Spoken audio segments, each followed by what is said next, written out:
Jason Brooks never imagined that stopping a robbery outside the Meridian Grand Hotel would change everything.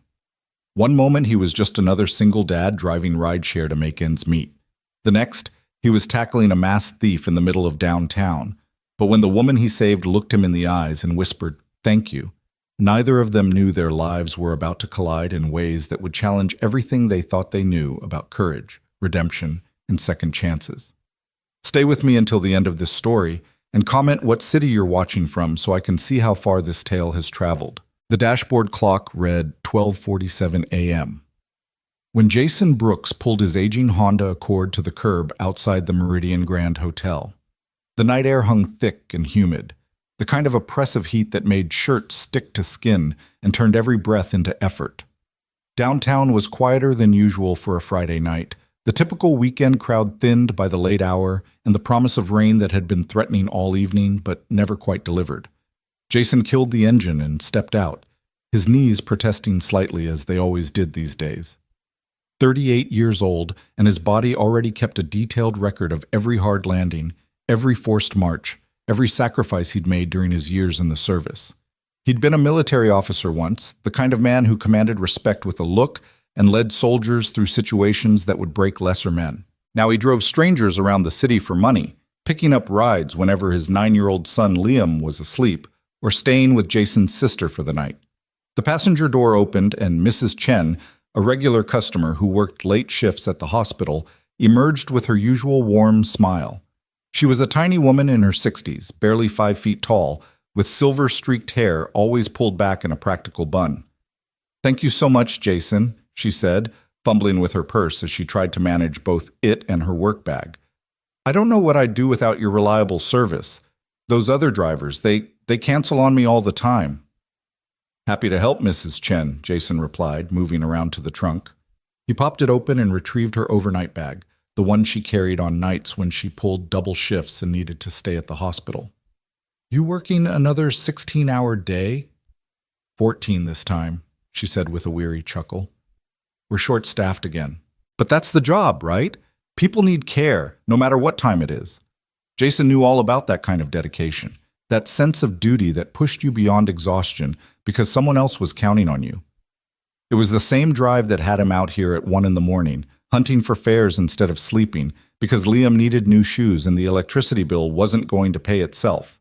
He handed Mrs. Chen her bag, and she pressed a $20 bill into his hand despite his protests. "The app already charged you," he said. "That's a tip, young man, and I won't hear another word about it." She patted his arm with surprising firmness for such a small woman. "You have a son to take care of. Don't you dare try to give that back."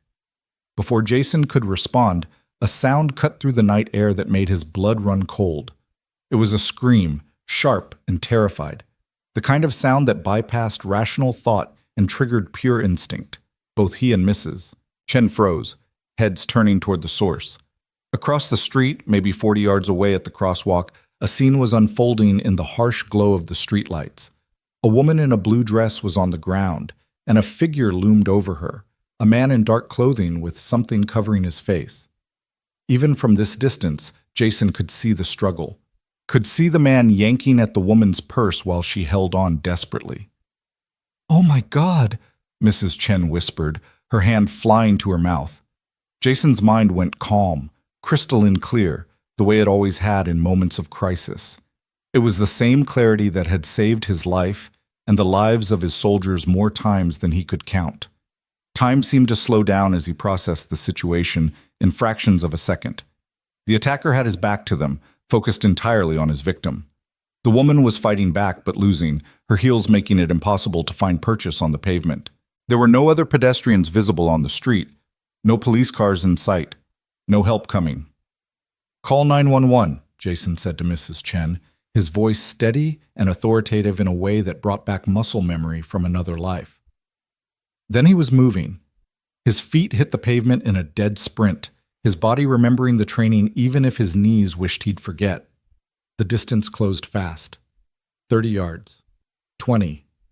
The woman's scream came again, higher pitched this time, edged with real fear as the attacker succeeded in ripping the purse from her grip. The man straightened up, triumphant, the stolen bag clutched in his gloved hands. He was wearing a ski mask despite the heat, and through the eye holes Jason could see him glancing around, checking for witnesses.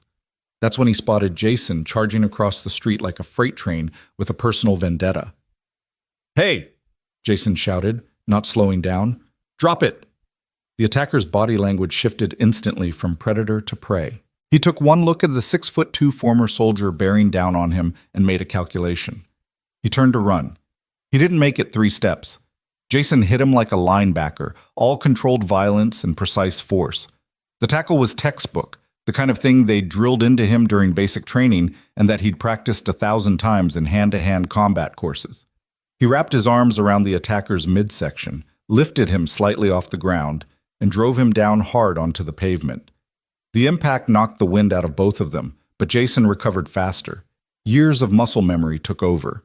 He secured the attacker's right arm, twisting it up behind his back in a control hold that made any resistance extremely painful. The stolen purse skittered across the concrete, its contents spilling out in a trail of lipstick, keys, and a smartphone with a cracked screen. "Stay down!" Jason growled, applying just enough pressure to make his point clear. The attacker bucked once, trying to throw him off, but Jason had 50 pounds on him and a lifetime of training in how to control a hostile combatant. He pressed down harder, his knee between the man's shoulder blades, and felt the fight go out of him. "I said stay down." For a moment, the only sounds were Jason's heavy breathing and the attacker's wheezing gasps. Then the calculation changed again. The man clearly decided that whatever was in that purse wasn't worth getting arrested or worse. With a sudden twist that Jason didn't quite anticipate, he wrenched free, leaving his jacket behind in Jason's grip, and scrambled to his feet. Jason moved to tackle him again, but the attacker was already running, stumbling slightly but finding his speed. He darted into the alley beside the hotel, and Jason made a split-second decision not to pursue. The woman was still on the ground. She was the priority now, not revenge or some misplaced sense of finishing the fight. He let the attacker go and turned back to where the woman sat on the pavement, her blue dress torn at the shoulder, one shoe missing, her eyes wide with shock. "You okay, ma'am?" Jason asked, his voice automatically gentling as he approached. He could see her trembling, the adrenaline spike hitting her system hard now that the immediate danger had passed. She stared at him, not speaking at first, just looking at him like he was something impossible. Her hair had come loose from whatever elegant style it had been in, falling in dark waves around her face. She was younger than he'd initially thought, maybe mid-30s, with sharp cheekbones and eyes that even in shock held a remarkable intelligence. She started, her voice shaking. "I think so. I mean, yes, I'm not hurt. He didn't... You stopped him." Jason nodded and extended his hand. "Let's get you up off this street." She took his hand and he pulled her to her feet with gentle firmness. She swayed slightly, and his other hand automatically went to her elbow to steady her. Up close, he could see she was dressed expensively, the kind of outfit that cost more than his monthly car payment. The blue silk dress, even torn, was clearly designer. Her jewelry, though simple, was real gold, not the costume pieces most people wore downtown at night. "Your purse," Jason said, releasing her elbow and moving to gather the scattered contents. He collected everything quickly and efficiently: wallet, phone, keys, makeup, a slim tablet, breath mints, a slim folder with what looked like legal documents. He zipped it all back into the leather bag and handed it to her. She clutched it to her chest like a life preserver. "Thank you," she whispered. "I can't... If you hadn't been here..." "But I was," Jason said simply. "That's what matters." Across the street, Mrs. Chen was hurrying toward them as fast as her short legs would carry her, phone still pressed to her ear. "Police are on their way," she called out. 5 minutes, they said. Jason nodded his thanks. He turned back to the woman in the blue dress and really looked at her for the first time. Despite the dishevelment, despite the fear still evident in her eyes, there was something striking about her. Not just beautiful, though she certainly was that, but something more. A quality of presence, of self-possession that even trauma couldn't completely shake.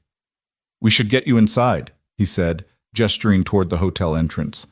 "You'll be safer there, and you can sit down while we wait for the police." She nodded mutely and took a step forward, then winced. She'd lost one of her heels in the struggle, and the other had broken during the fall. Jason watched her try to walk, saw her wobble, and made another quick decision. "Here," he said, turning his back to her slightly and crouching down. "Climb on, I'll carry you." "What? No, I couldn't possibly." "Ma'am, with all due respect, your feet are torn up and you're shaking like a leaf. Let me help you." There was a pause, a moment of internal debate that Jason could feel even without seeing her face. Then small hands gripped his shoulders, and he felt her weight settle onto his back. She was lighter than he'd expected, almost fragile feeling despite her height. He stood easily, adjusting his grip under her knees, and started walking toward the hotel entrance. Mrs. Chen trotted alongside them, still on the phone with the 911 dispatcher, answering questions about the attacker's description and direction of escape. Jason tuned it out, focusing instead on the woman on his back and making sure his long strides didn't jostle her too much. "I don't even know your name," she said quietly, her voice close to his ear. "Jason Brooks." "Eleanor," she replied. "Eleanor Morgan." The name tickled something in the back of Jason's mind, a sense that he should recognize it, but he couldn't place it. Probably she was just someone local, maybe a regular at the hotel or a businesswoman staying in town. Downtown was full of people whose names you were supposed to know. They reached the hotel entrance, and the doorman, who had apparently been on some kind of break during the actual robbery, came rushing out with wide eyes and stammered apologies. Jason ignored him and carried Eleanor into the lobby, finally setting her down on one of the plush couches near the concierge desk. The concierge himself, a thin man in his 50s with a name tag reading Martin, came hurrying over with a first aid kit and a bottle of water. "Ms. Morgan, my God, what happened? Are you hurt? Should I call an ambulance?" "I'm fine, Martin," Eleanor said, accepting the water with shaking hands. "Or I will be. This man saved me from a robbery right outside." Martin turned to Jason with an expression of profound gratitude mixed with horror that something like this had happened practically on the hotel's doorstep. "Sir, I cannot thank you enough. If there's anything we can do, just make sure she's okay," Jason interrupted. "And the police are on their way. They'll want to talk to both of us." He glanced at his phone, checking the time. Already past 1 in the morning. He'd promised Liam's babysitter, his sister Michelle, that he'd be home by 2 at the latest. She had work in the morning, couldn't stay all night. He should probably get going as soon as he gave his statement to the cops. But when he looked back at Eleanor Morgan, she was staring at him again with that same intense focus, like she was trying to memorize his face or figure out some puzzle only she could see. "Please don't leave yet," she said softly. "Not until the police come. I'd feel better if you stayed." Jason hesitated, thinking about Michelle and the time and his exhaustion, but then he saw the barely concealed fear still lurking behind Eleanor's composed exterior. She was holding it together through sheer force of will, but she was not okay. Not yet. "I'll stay," he said, settling into the chair across from her couch, "until the police come." Relief flooded her features. "Thank you." Mrs. Chen bustled over, having finally finished with the 911 dispatcher. She fussed over Eleanor like a mother hen, checking her injuries, which turned out to be mostly superficial: scraped palms, torn stockings, bruised knees. Nothing that required emergency care, though Martin insisted on calling the hotel's doctor anyway, just to be safe. While they waited, Jason found himself studying the hotel lobby with professional eyes. It was nice, upscale but not ostentatiously so. Real marble floors, expensive but understated furniture, art on the walls that looked original rather than mass-produced prints. The kind of place that catered to business travelers with expense accounts and wealthy tourists who wanted luxury without flashiness. Eleanor Morgan fit here in a way Jason knew he never would. Even disheveled and shaken, she carried herself with the kind of natural grace that spoke of a lifetime of privilege. Old money, his mother would have called it, though Jason had never quite understood what made money old versus new beyond the attitude of the people spending it. "You served," Eleanor said suddenly, breaking his reverie. It wasn't a question. Jason met her eyes. "Yes, ma'am. Army. 12 years. "I thought so. The way you moved, the way you handled that situation, that's not something civilians do." She took a sip of water, her hands steadier now. "Officer?" "Captain. Infantry." She nodded as if that confirmed something. Why'd you leave? It was a personal question, especially from a stranger, but something about the way she asked it, genuinely curious rather than nosy, made Jason answer honestly. My wife got sick, he said quietly. Cancer. She needed me home, not deployed halfway around the world, so I resigned my commission and came back to take care of her and our son. Eleanor's expression softened with immediate understanding and sympathy. I'm so sorry. Is she? 3 years ago, Jason said. It was fast at the end, aggressive, but we had some good time together before. He trailed off, not sure why he was telling this woman his life story. Maybe it was the lateness of the hour, or the adrenaline crash, or just the strange intimacy that came from shared trauma. Whatever it was, he found himself continuing. After she passed, I had to figure out how to be both parents to a 6-year-old boy. The Army pension helps, but it's not enough. I've been doing security work, some private consulting, driving rideshare when I need extra cash. Whatever keeps food on the table and a roof over our heads. That's why you were here tonight, Eleanor said. You were working. Dropping off a passenger when I heard you scream. Mrs. Chen piped up from where she'd been quietly listening. Jason's the best driver I've ever had. Always on time, always polite, always makes you feel safe. If more people were like him, the world would be a much better place. Jason felt his ears heat with embarrassment. Mrs. Chen, you don't have to. I absolutely do, she insisted. You're a good man, Jason Brooks, and there's no shame in working hard to take care of your family. Your wife would be proud of you. Before Jason could respond, the front doors opened and 2 police officers walked in, a man and a woman, both in their 30s.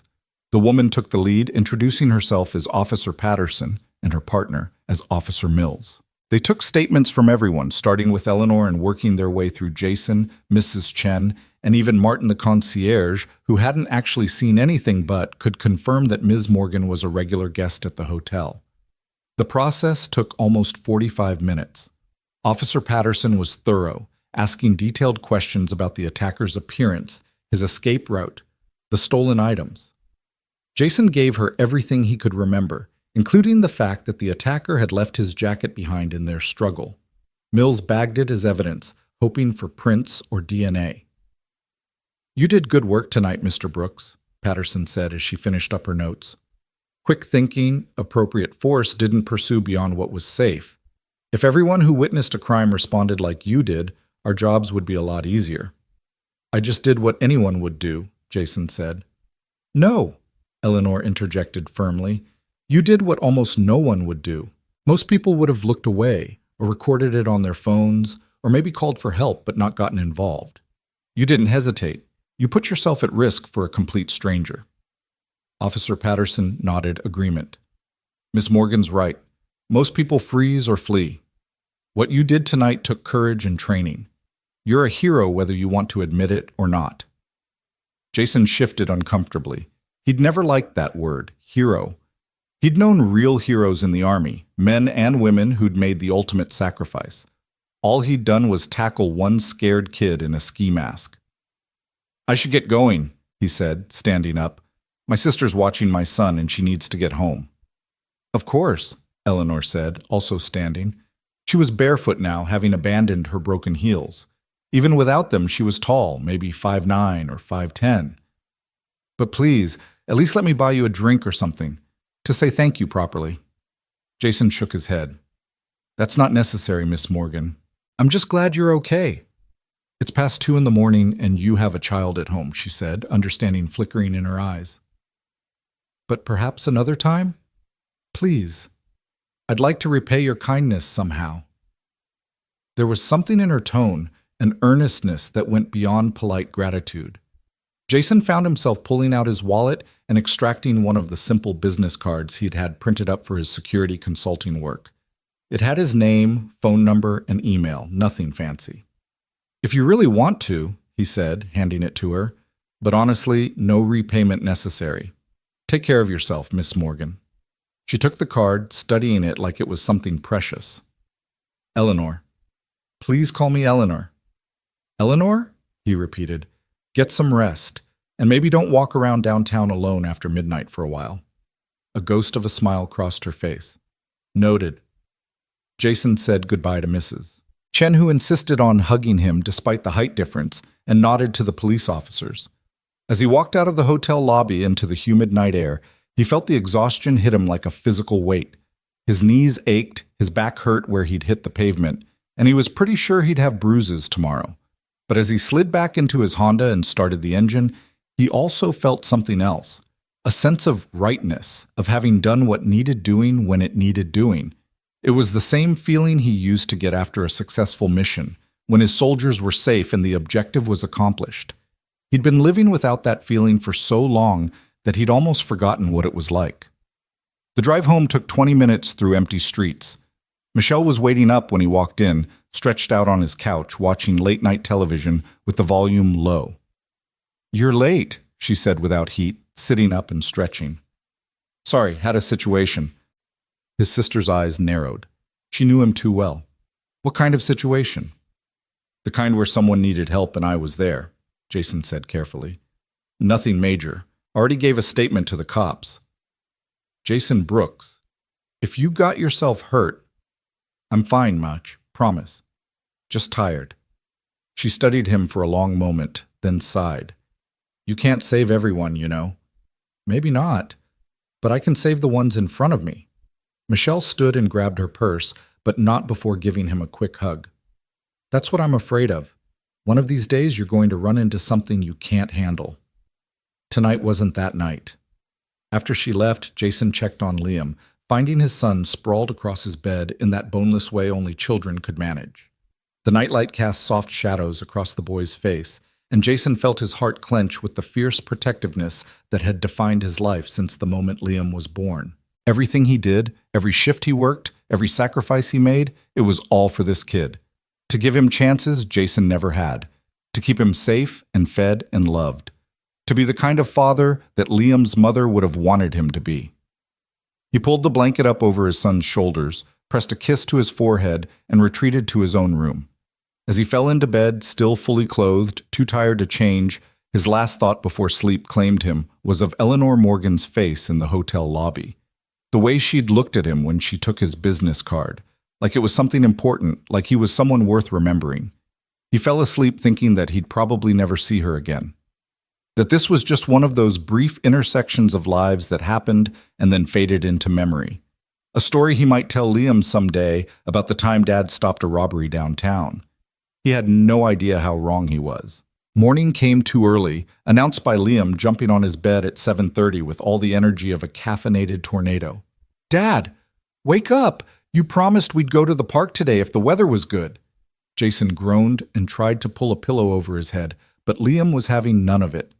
The kid yanked the pillow away with surprising strength for a 9-year-old. "Come on, Dad, it's Saturday, park day." All right, I'm up," Jason muttered, swinging his legs out of bed. Every muscle in his body screamed in protest, the after effects of last night's tackle making themselves known. He suppressed a wince and smiled at his son instead. "Give me 20 minutes to shower and make breakfast, okay?" 15 minutes, Liam countered, with the negotiating skills of someone who'd been bargaining with his father since he could talk. "And can we have pancakes?" "Deal." Liam whooped and raced out of the room, leaving Jason to haul himself to the shower. As hot water pounded his sore muscles, he found his mind drifting back to Eleanor Morgan. He wondered how she was doing this morning, whether she'd slept, whether the fear had faded or lingered. He shook his head, annoyed at himself for the distraction. She was probably fine, probably had a dozen people around her to make sure she was okay. She didn't need Jason Brooks worrying about her from across town. Breakfast was chaotic but happy, the way mornings with Liam usually were. They made pancakes together, Liam insisting on helping flip them and only dropping one on the floor. They ate while Liam chattered about school and his friends and the new video game he wanted but definitely wasn't getting because Jason couldn't afford it right now. By 9:30 they were at the park, Liam running ahead to the playground while Jason found a bench in the shade. Other parents dotted the area, mostly mothers with younger kids. Jason recognized a few regulars, exchanged nods and small talk about the weather. His phone buzzed in his pocket. He pulled it out expecting Michelle or maybe a ride request from the app, but the number was unknown. He answered anyway, years of training making him wary of unknown calls. "Hello? Mr. Brooks? This is Eleanor Morgan. We met last night. Jason sat up straighter, surprised. Ms. Morgan. Eleanor.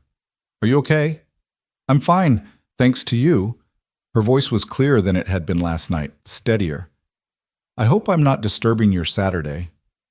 Not at all. I'm at the park with my son. What can I do for you? There was a pause, and Jason could almost hear her choosing her words carefully. I know I mentioned wanting to thank you properly last night, and you said it wasn't necessary. But I've been thinking, and I'd really like to take you to dinner. Tonight, if you're available. Jason hesitated. Part of him wanted to say no, to keep that boundary clear between their worlds. But another part, a part he'd thought had died with his wife, was curious. Interested in a way that had nothing to do with gratitude or heroics. I'd have to arrange childcare, he said carefully. My sister usually watches Liam, but I'd have to check if she's available. Of course, take your time, and please bring your son if that's easier. I'd love to meet him. That decided it for Jason. Anyone willing to include Liam rather than seeing him as an obstacle was worth having dinner with. Let me call my sister and get back to you. What time were you thinking? 7? There's a restaurant called Tempest on 5th Avenue. Do you know it? Jason didn't, but he could find it. 7 works. Can I call you back at this number to confirm? Absolutely. And Jason, thank you for last night and for agreeing to this. It means more than you might realize. After they hung up, Jason sat staring at his phone for a long moment. Tempest on 5th Avenue. He'd heard of 5th Avenue, of course. It was where the old money lived and did business, where buildings had names instead of just addresses. Not his usual territory. Michelle picked up on the second ring when he called. Twice in 12 hours? What's wrong? Nothing's wrong. I need a favor. Can you watch Liam tonight around 6:30? His sister's voice went sly. Jason Brooks, do you have a date? It's not a date. It's dinner with someone who wants to say thank you. For what? For the situation I mentioned last night. Huh. And this person who wants to say thank you, are they female? Michelle, they are. Oh my God, you have an actual date. When's the last time you even went out with anyone? It's not a date, Jason insisted, though he could feel his ears heating. It's just dinner. Right. Well, your just dinner is approved. I'll be there at 6:15. And Jason, wear something nice, not your security polo. She hung up before he could protest that he always looked fine. Jason looked down at himself. Cargo shorts and a faded army t-shirt, his standard weekend uniform. Maybe Michelle had a point. The rest of the day passed in a blur of park time with Liam, followed by a grocery run and some half-hearted cleaning of their apartment. By 5 o'clock, Jason was standing in front of his closet, trying to remember the last time he'd needed to dress for anything nicer than a security briefing. He settled on dark jeans, a button-down shirt that Michelle had given him last Christmas and he'd never worn, and his good shoes, the ones that weren't sneakers or work boots. Looking at himself in the mirror, he barely recognized the man staring back. He looked almost like he had before, when he was Captain Brooks instead of just Jason, the rideshare driver. Michelle arrived early, took one look at him, and let out a low whistle. Okay, you clean up nice. Who is this woman?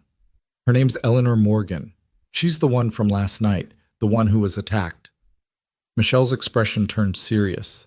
Jason, are you sure this is a good idea? She just went through something traumatic. Her emotions might be all over the place. She reached out to me, Jason said, and she sounded fine on the phone. I think she just wants to say thank you properly. Well, go have your not a date and try to relax. When's the last time you did something for yourself instead of for work or Liam? Jason couldn't actually remember. That probably said something about his life. He said goodbye to Liam, who barely looked up from his video game, and headed out. The drive to 5th Avenue took him through parts of the city he rarely visited, where the buildings got progressively taller and more expensive looking. Tempest turned out to be a sleek, modern establishment with floor-to-ceiling windows and a valet parking service that made Jason deeply uncomfortable. He bypassed the valet and found street parking 3 blocks away, then walked back to the restaurant. The host who greeted him was a young man in a suit that probably cost more than Jason's monthly rent. Good evening, sir. Do you have a reservation? I'm meeting someone. Eleanor Morgan? The host's entire demeanor changed, going from professional to actively deferential. Of course. Miss Morgan is waiting for you. Right this way, please.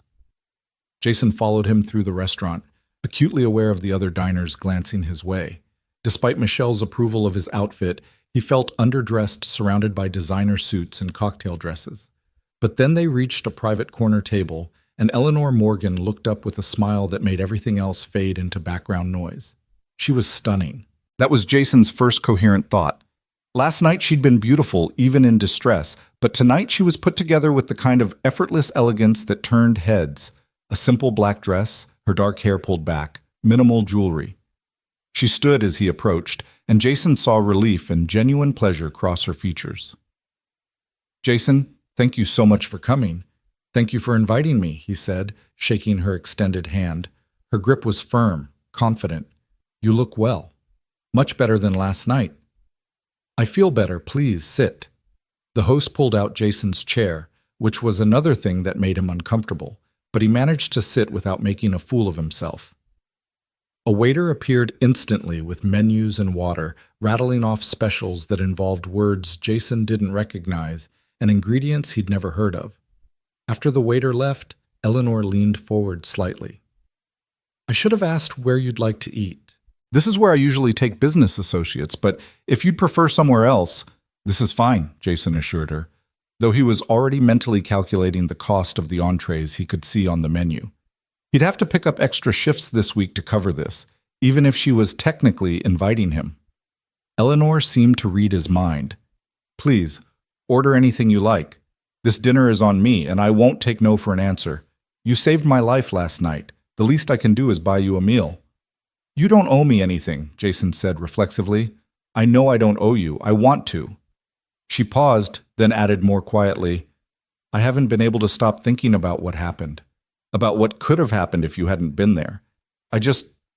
I needed to see you again, to make sure you were real and not some figment of stress-induced imagination. Jason didn't know what to say to that, so he just nodded. The waiter returned, and Eleanor ordered wine with easy familiarity, then looked to Jason.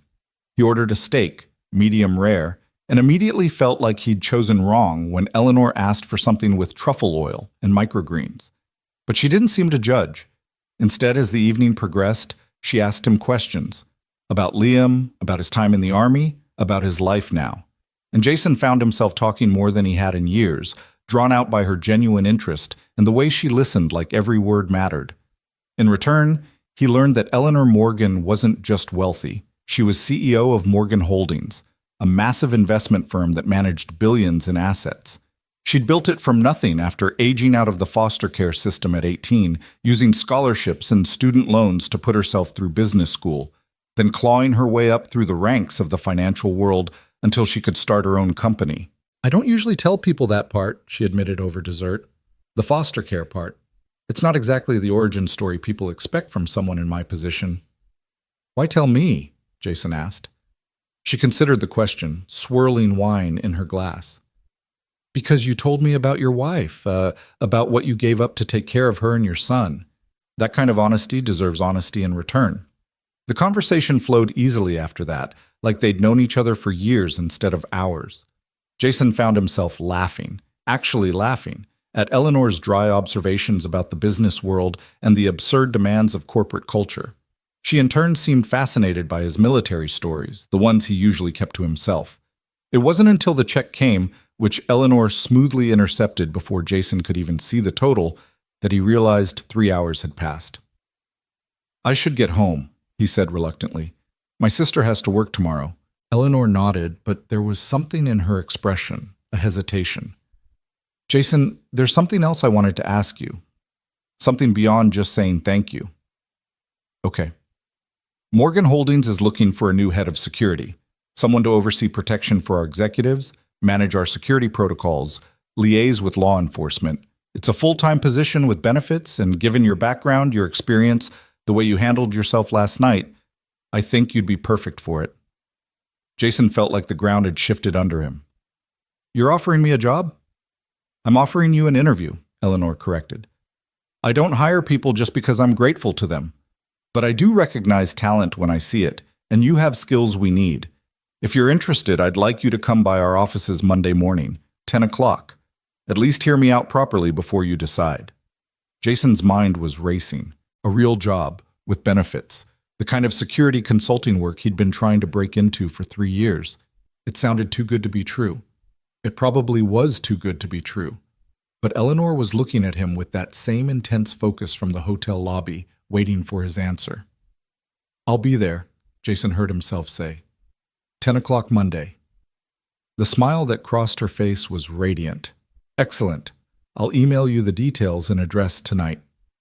They walked out together, and Jason retrieved his car from its street parking spot while Eleanor waited with him. The valet had brought her car around, a sleek silver Mercedes that probably cost more than Jason had earned in the last 5 years combined. "Thank you again for dinner," Jason said, "and for the opportunity. I don't take it lightly." "I know you don't. That's part of why I made the offer." Eleanor extended her hand again, and Jason shook it. "Monday, 10 a.m. Don't be late." "Yes, ma'am." She laughed at that, a genuine sound of amusement. "You really can't help the military formality, can you?" "Old habits," Jason admitted with a slight smile. He drove home through the city lights, his mind churning with possibilities and doubts in equal measure. A real job. Benefits. A chance to use his actual skills instead of just driving people around. It felt like a door opening after years of being locked in a room. But it also felt dangerous somehow, like stepping out onto ice that might or might not hold his weight. Eleanor Morgan was clearly someone important, someone with power. Getting involved with her world, even just as an employee, meant exposure to things Jason had been avoiding since leaving the army. Responsibility beyond just himself and Liam. The chance to fail publicly instead of privately.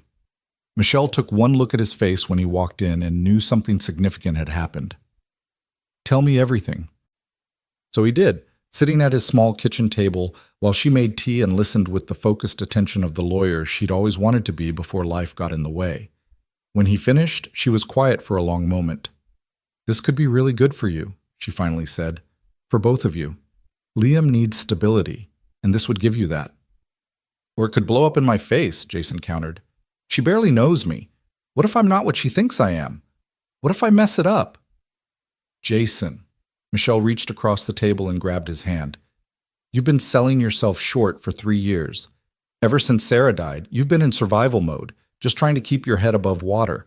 But you're more than that. You were a damn good officer. You led men and women through impossible situations and brought them home alive. You can handle a security job for an investment firm." "It's not the job I'm worried about," Jason admitted quietly. I don't know. Everything else." "You mean Eleanor?" It wasn't a question, and Jason didn't try to deny it. "She's out of my league, Mish. Way out." "Maybe. Or maybe you're exactly what she needs. Someone real. Someone who doesn't want anything from her except to do the job well. You think everyone in her world is like that?" Jason didn't have an answer for that, so he just sighed and finished his tea. After Michelle left, he checked on Liam, still sleeping peacefully, and then lay in his own bed staring at the ceiling. His phone buzzed with an incoming email. Eleanor sending the details for Monday's interview along with a brief note. "I meant what I said tonight. This isn't charity or gratitude. This is business. But I hope it becomes more than that. I hope it becomes the start of something good for both of us. Sleep well, Jason Brooks. You've earned it." Jason read the message 3 times, then set his phone aside. Sleep was a long time coming, and when it finally arrived, he dreamed of crosswalks and blue dresses, of second chances and doors opening into rooms filled with light. Monday morning couldn't come soon enough. Sunday passed in a haze of nervous energy that Jason tried unsuccessfully to hide from his son. He spent the morning researching Morgan Holdings online, discovering that Eleanor's company was even more impressive than she'd let on during dinner. Forbes had profiled her twice. The Wall Street Journal called her one of the most influential women in finance under 40. Her company managed pension funds, private equity investments, and philanthropic foundations with assets totaling over $8 billion. $8 billion. The number made Jason's head spin. He'd be responsible for protecting people who dealt with that kind of money every single day. "Dad, you're doing that thing again," Liam said from the couch, not looking up from his handheld game. "What thing?"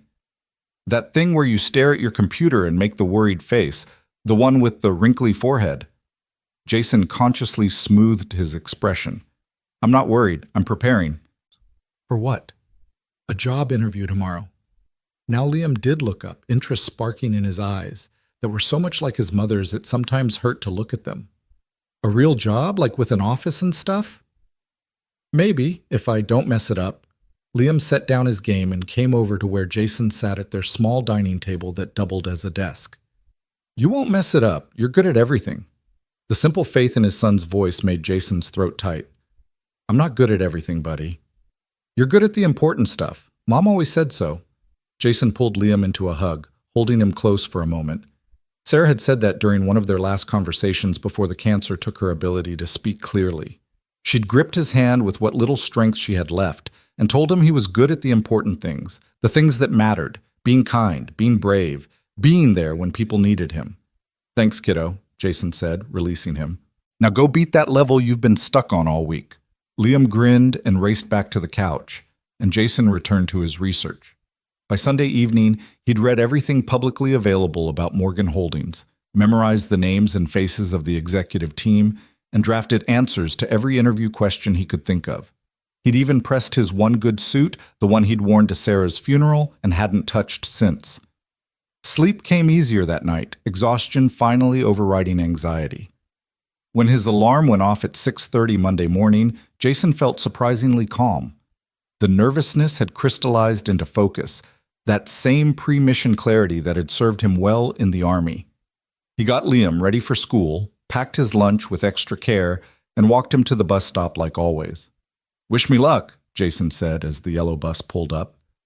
You don't need luck, Dad. You've got skills. Liam delivered this pronouncement with the absolute certainty of a 9-year-old, then bounded onto the bus without looking back. Jason watched the bus disappear around the corner, then returned home to transform himself. The suit fit better than he remembered, though it pulled slightly across his shoulders from the muscle he'd built doing manual labor and security work. He shaved carefully, fixed his hair, and stared at himself in the mirror. Captain Brooks stared back, or at least a version of him. The man who'd led soldiers and made life-or-death decisions and earned the respect of everyone under his command. That man had been buried under 3 years of grief and survival mode, but he was still there, still capable. The Morgan Holdings building was downtown, a glass and steel tower that stretched 30 stories into the morning sky. Jason arrived 15 minutes early and spent that time sitting in his car, breathing deeply and centering himself the way he'd learned during Army leadership training. When his watch showed 9:55, he got out and walked through the revolving doors into a lobby that screamed wealth and power. The security desk was staffed by 2 guards in sharp uniforms, both wearing the kind of alert awareness that marked them as professionals. Jason approached and gave his name, and one of the guards checked his computer before nodding. Miss Morgan is expecting you, Mr. Brooks. Take the elevator to the 28th floor.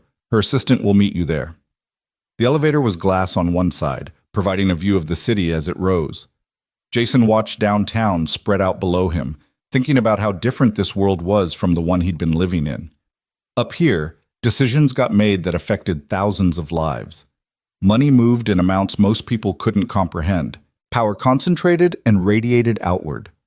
The 28th floor was quieter than Jason had expected, more subdued. Thick carpets muffled footsteps.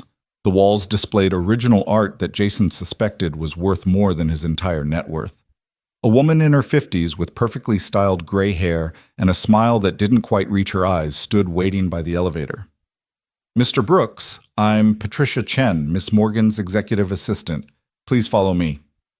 Jason followed her down a hallway lined with offices, each one occupied by someone who looked busy and important.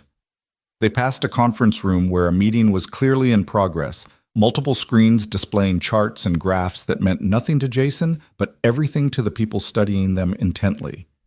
Patricia stopped at a door at the end of the hall, knocked once, and opened it without waiting for a response. Miss Morgan, Mr. Brooks is here. Thank you, Patricia. Please hold my calls. Eleanor's office was corner-positioned with floor-to-ceiling windows on 2 sides, providing a panoramic view of the city. But Jason barely noticed the view because Eleanor herself commanded all his attention. She stood behind a massive desk made of dark wood, wearing a charcoal gray suit that was all business, her hair pulled back in a way that made her look older, more authoritative. This was Eleanor Morgan, the CEO, and she was a far cry from the shaken woman in a torn blue dress he'd rescued Friday night. "Jason, thank you for coming." She came around the desk to shake his hand, and her grip was firm, professional. "Please, sit." She gestured to two chairs arranged around a small table by one of the windows, a more casual setup than her imposing desk would have provided. Jason sat, and Eleanor settled across from him with a tablet and a folder. "I want to start by being very clear about something," she said, meeting his eyes directly. "What happened Friday night has no bearing on this interview. If I didn't think you were genuinely qualified for this position, we wouldn't be having this conversation. Understood?" "Yes, ma'am." A slight smile tugged at her lips. "You can call me Eleanor. We're not in the army." "Sorry, habit." "Don't apologize for good manners." She opened the folder and Jason saw his resume, the one he'd emailed her Sunday night after she'd requested it. "I've reviewed your background. 12 years Army infantry officer, rose to captain. Multiple deployments. Commendations for leadership under fire. Specialized training in security protocols and threat assessment. Since leaving the service, you've done private security consulting, personal protection work, and supplemented with ride-share driving." She looked up from the paper. "What you haven't done is worked in corporate security, so let me explain what this position entails." For the next 20 minutes, Eleanor outlined the role with impressive detail. Morgan Holdings employed over 300 people across multiple offices. They handled sensitive financial information, hosted high-profile clients, and occasionally dealt with threats ranging from corporate espionage to angry investors who'd lost money. The head of security would oversee a team of 8, coordinate with local law enforcement, manage access protocols, and ensure the physical safety of all personnel. "The salary is $120,000 annually, plus benefits," Eleanor said. "Health insurance, retirement matching, 3 weeks vacation to start. There's also a signing bonus of $10,000 if you accept, and annual performance bonuses based on company results." Jason tried not to react to the numbers, but his heart was hammering. That was more money than he'd made in the last 2 years combined. Life-changing money. Liam could have new shoes whenever he needed them. They could move out of their cramped apartment into something better. Jason could stop working 80-hour weeks just to stay afloat. "What's the catch?" he heard himself ask. Eleanor's eyebrows rose. "Catch? It's a generous offer, very generous, for someone with no corporate experience." "The catch is that you'll work for me," Eleanor said bluntly. "And I have high standards. I expect excellence, not mediocrity. I expect problems solved before they become crises. I expect loyalty, discretion, and absolute professionalism. Can you deliver that?" Jason held her gaze. "Yes." "Tell me why I should believe you." It was a challenge, delivered in a tone that made clear Eleanor was done being grateful and was now fully in CEO mode. Jason respected that. He sat up straighter and spoke with the confidence that came from knowing his own worth. "Because everything I've done for the past 15 years has been about protecting people. In the Army, I kept my soldiers alive through 3 combat deployments. I made decisions under fire that saved lives.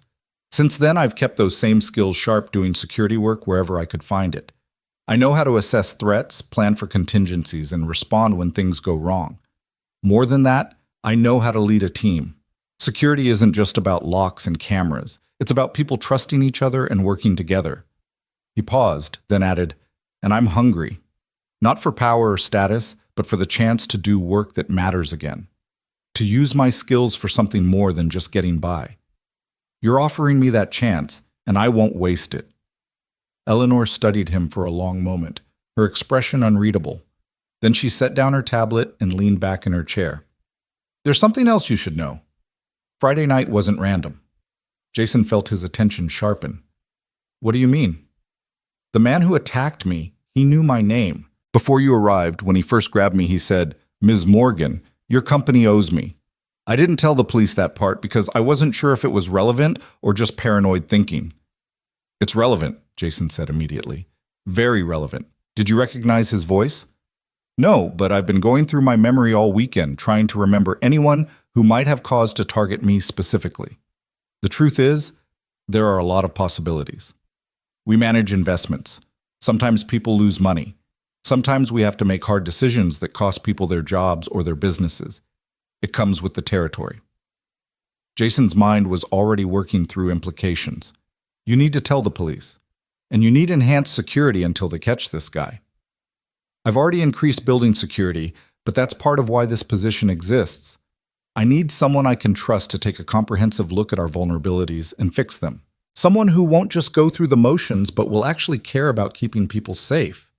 She leaned forward, and Jason saw something he recognized in her eyes. It was the same thing he'd seen in his soldiers' faces when they were about to go on a dangerous mission. Determination mixed with an edge of fear that came from knowing the risks were real. I'm not asking you to be my personal bodyguard, Eleanor said, but I'm asking you to make sure something like Friday night doesn't happen again, to anyone in this company. Can you do that? Yes, Jason said without hesitation. When do I start? Eleanor smiled, genuine warmth breaking through the CEO facade. Is 2 weeks too soon? That will give you time to transition out of your current work and arrange childcare for the new schedule. 2 weeks is perfect. They spent the next hour going over details, start date, paperwork, background checks that Jason knew he'd pass without issue. Eleanor introduced him to Patricia, who would handle the administrative side of his onboarding, and then to Marcus Webb, the interim head of security who'd been doing the job part-time while they searched for a permanent replacement. Marcus was a former cop in his 60s, solid and professional, with the kind of weathered face that came from years of dealing with humanity's worst. He gave Jason a firm handshake and an evaluating look. Military? He asked. Army, 12 years. Marcus nodded approval. Good. We need that discipline here. The previous head of security was corporate through and through, never saw real danger. When something actually happened, he froze. That's why Miss Morgan's looking for someone with field experience. What happened? Jason asked. 6 months ago, we had a break-in. Someone bypassed our systems and accessed the server room. They didn't take anything, just planted monitoring devices. By the time we discovered them, they'd been collecting data for weeks. Miss Morgan fired the security head the next day. Jason filed that information away. Industrial espionage was a different kind of threat than he was used to, but the principles were the same. Identify vulnerabilities, harden defenses, prepare for the worst. Marcus showed him around the building, pointing out cameras, access points, patrol routes. The security setup was decent, but not exceptional. Good enough for normal circumstances, but full of gaps that someone determined could exploit. Jason's mind was already cataloging needed improvements. They ended the tour back on the 28th floor, and Marcus clapped him on the shoulder. You got good instincts, I can tell. This place needs that. Ms. Morgan especially needs that. You sound protective of her, Jason observed. She's the best boss I've ever had, and I've had a lot of them.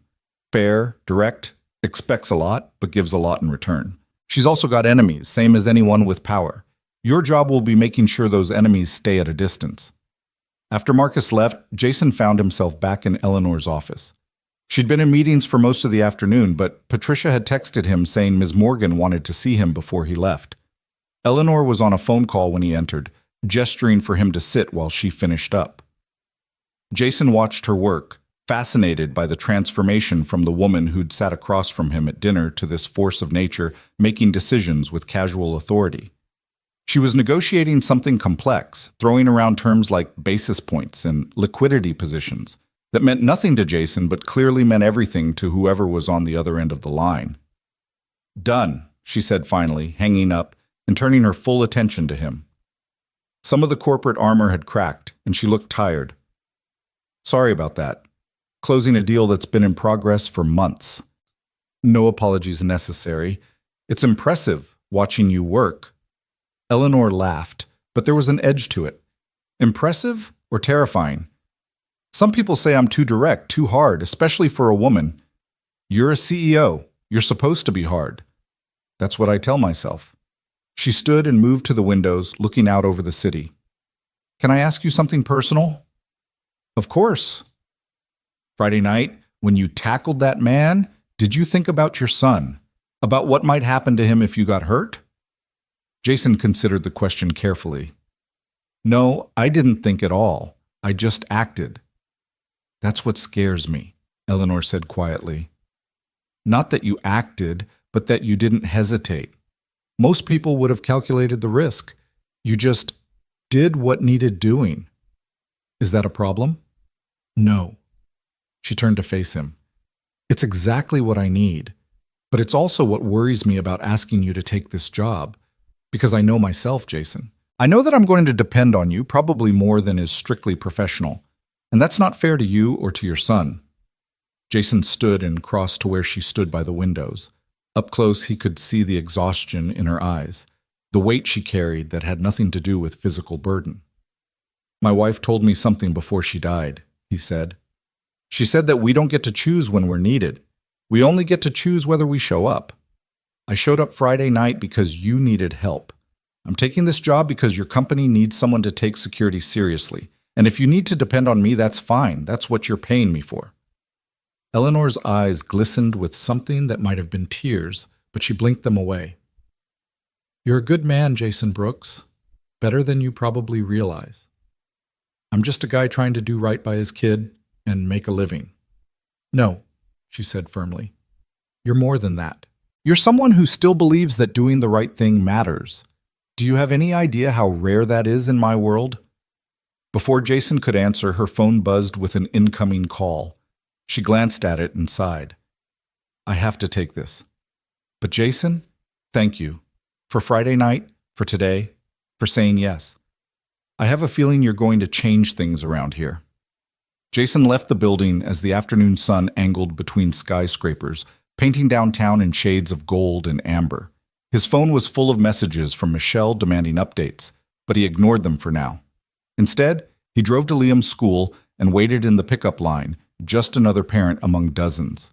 When Liam climbed into the car, he took one look at Jason's face and grinned. You got it! I got it, Jason confirmed, unable to keep the smile off his own face. Pending background checks and paperwork, but yeah, I start in 2 weeks. Liam whooped and punched the air, and Jason laughed, really laughed, for what felt like the first time in months. They celebrated with pizza at the cheap place Liam loved, and Jason let him order whatever he wanted without checking prices. It was a small thing, but it felt significant, a marker of things changing. That evening, after Liam was in bed, Jason sat on his couch with a beer and called Michelle. She picked up immediately. Tell me everything right now or I'm coming over there. So he did, walking her through the entire day from the moment he'd entered the Morgan Holdings building to the conversation with Eleanor by the windows. Michelle listened without interrupting, and when he finished, there was a long pause. Jason, this is huge. This is your life changing. I know. So why do you sound worried? Because he was worried, though he'd been trying not to examine exactly why. It's a lot of responsibility. A lot of people depending on me. You had 100 soldiers depending on you in Afghanistan. You handled that. That was different. I knew what I was doing there. This is corporate security, corporate politics. I'm out of my depth. You're always out of your depth at first, Michelle said pragmatically. That's how you learn to swim. Besides, it sounds like this Eleanor woman believes in you. That counts for something. Jason thought about Eleanor by the windows, confessing her fear that she'd depend on him too much. There was something developing between them, some connection that went deeper than employer and employee. He wasn't naive enough to pretend otherwise, but he also wasn't sure what to do about it. She's complicated, he said finally. Good. Complicated people are interesting. You've been living a simple, safe life for 3 years, Jason. Maybe it's time for complicated. After they hung up, Jason pulled out his laptop and started making lists. Things he needed to research about corporate security. Questions he had for Marcus. Improvements he'd already identified in the building's defenses. He worked until past midnight, fueled by excitement and purpose he'd forgotten he could feel. The next 2 weeks passed in a blur of preparation. Jason gave notice to the rideshare company, finished up his last security consulting jobs, and spent hours online studying corporate security protocols and best practices. He also spent time with Liam, making sure his son understood that the new job meant regular hours, but also meant Dad would be home for dinner every night. And I can actually come to your school events now, Jason said one evening while they were making dinner together. No more missing your concerts or field trips because I'm working. Liam's face lit up. Really? You'll come to my science fair presentation? I'll be in the front row. The science fair was that Friday, 2 days before Jason's start date. He sat through 20 presentations by 9-year-olds explaining volcanoes, solar systems, and plant growth with the deadly seriousness only children could muster.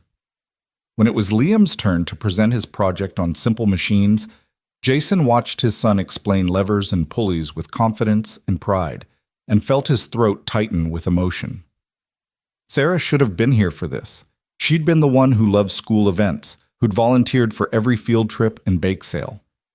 Jason was doing his best, but he knew there were gaps. Things Liam needed that one parent couldn't provide, no matter how hard they tried. After the fair, as they drove home through Friday evening traffic, Liam said, "Mom would have liked my project." "She would have loved it," Jason agreed. "She'd be so proud of you." "Are you proud of me?" "Every single day, buddy. Every single day." Saturday, Jason's last day before starting at Morgan Holdings, was spent in practical preparation.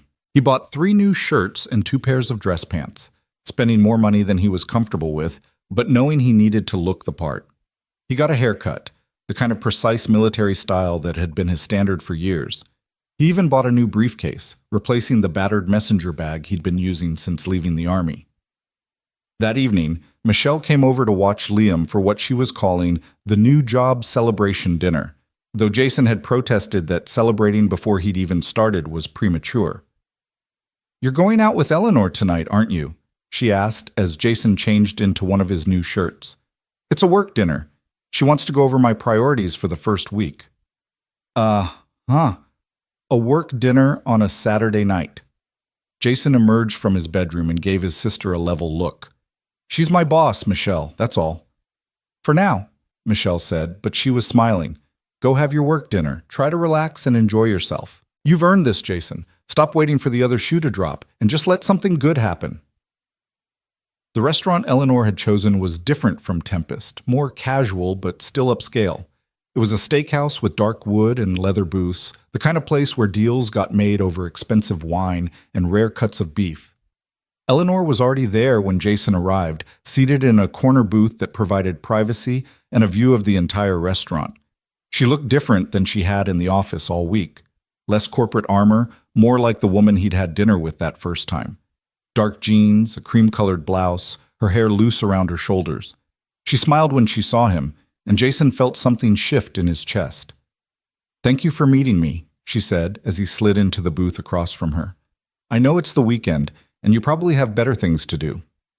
"Liam's with my sister. I'm all yours." The words came out more intimate than he'd intended, and he saw awareness flicker in Eleanor's eyes.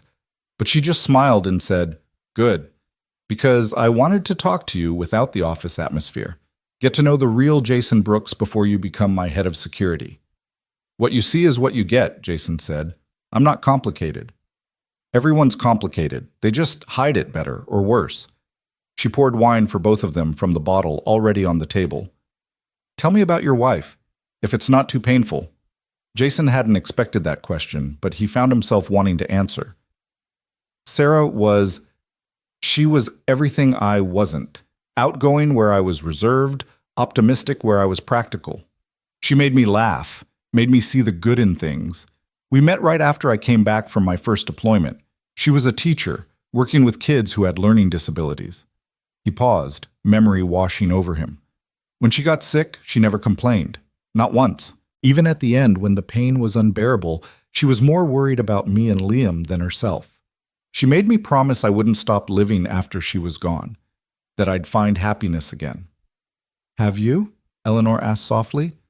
"Found happiness?" "I've found purpose." "That's close enough." Eleanor shook her head. "No, it's not. Purpose gets you through the day.